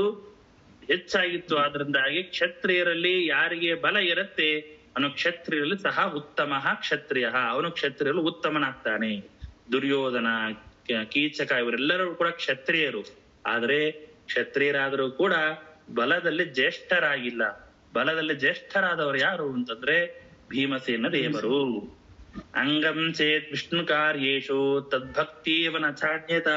ಸರಿ, ಹಾಗಾದ್ರೆ ಇಲ್ಲಿ ಬಲ ಒಂದೇ ಸಾಕ ಭಗವಂತನ ಪ್ರೀತಿಗೆ ಪಾತ್ರ ಆಗ್ಲಿಕ್ಕೆ ಅಂತಂದ್ರೆ? ಅಷ್ಟೇ ಅಲ್ಲ, ಅವರ ಬಲದಲ್ಲಿಯೂ ಆಯ್ತು, ಭಕ್ತಿಯಲ್ಲಿ ಆಯ್ತು. ಭಕ್ತಿಯಲ್ಲಿಯೂ ಕೂಡ ಅಂಗತ್ವಂ ಭಕ್ತಿಯೇವ.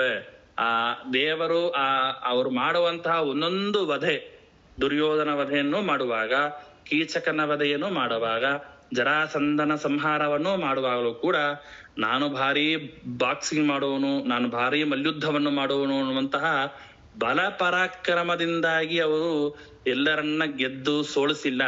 ಅವರು ಭಕ್ತಿಯಿಂದಾಗಿ ಭೀಮಸೇನ ದೇವರು, ಇದು ಭಗವಂತನಿಗೆ ನಾನು ಮಾಡುವಂತಹ ಒಂದು ಪೂಜೆ.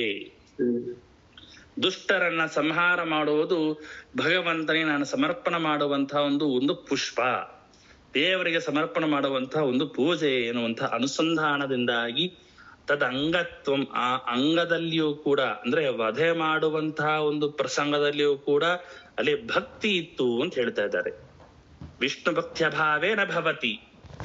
ಭೀಮಸೇನ ದೇವರು ಯಾಕೆ ಜ್ಯೇಷ್ಠರು? ಅವರು ಭಾರೀ ಸ್ಟ್ರಾಂಗ್ ಆದ ಕಾರಣ ಜ್ಯೇಷ್ಠರಲ್ಲರೇ.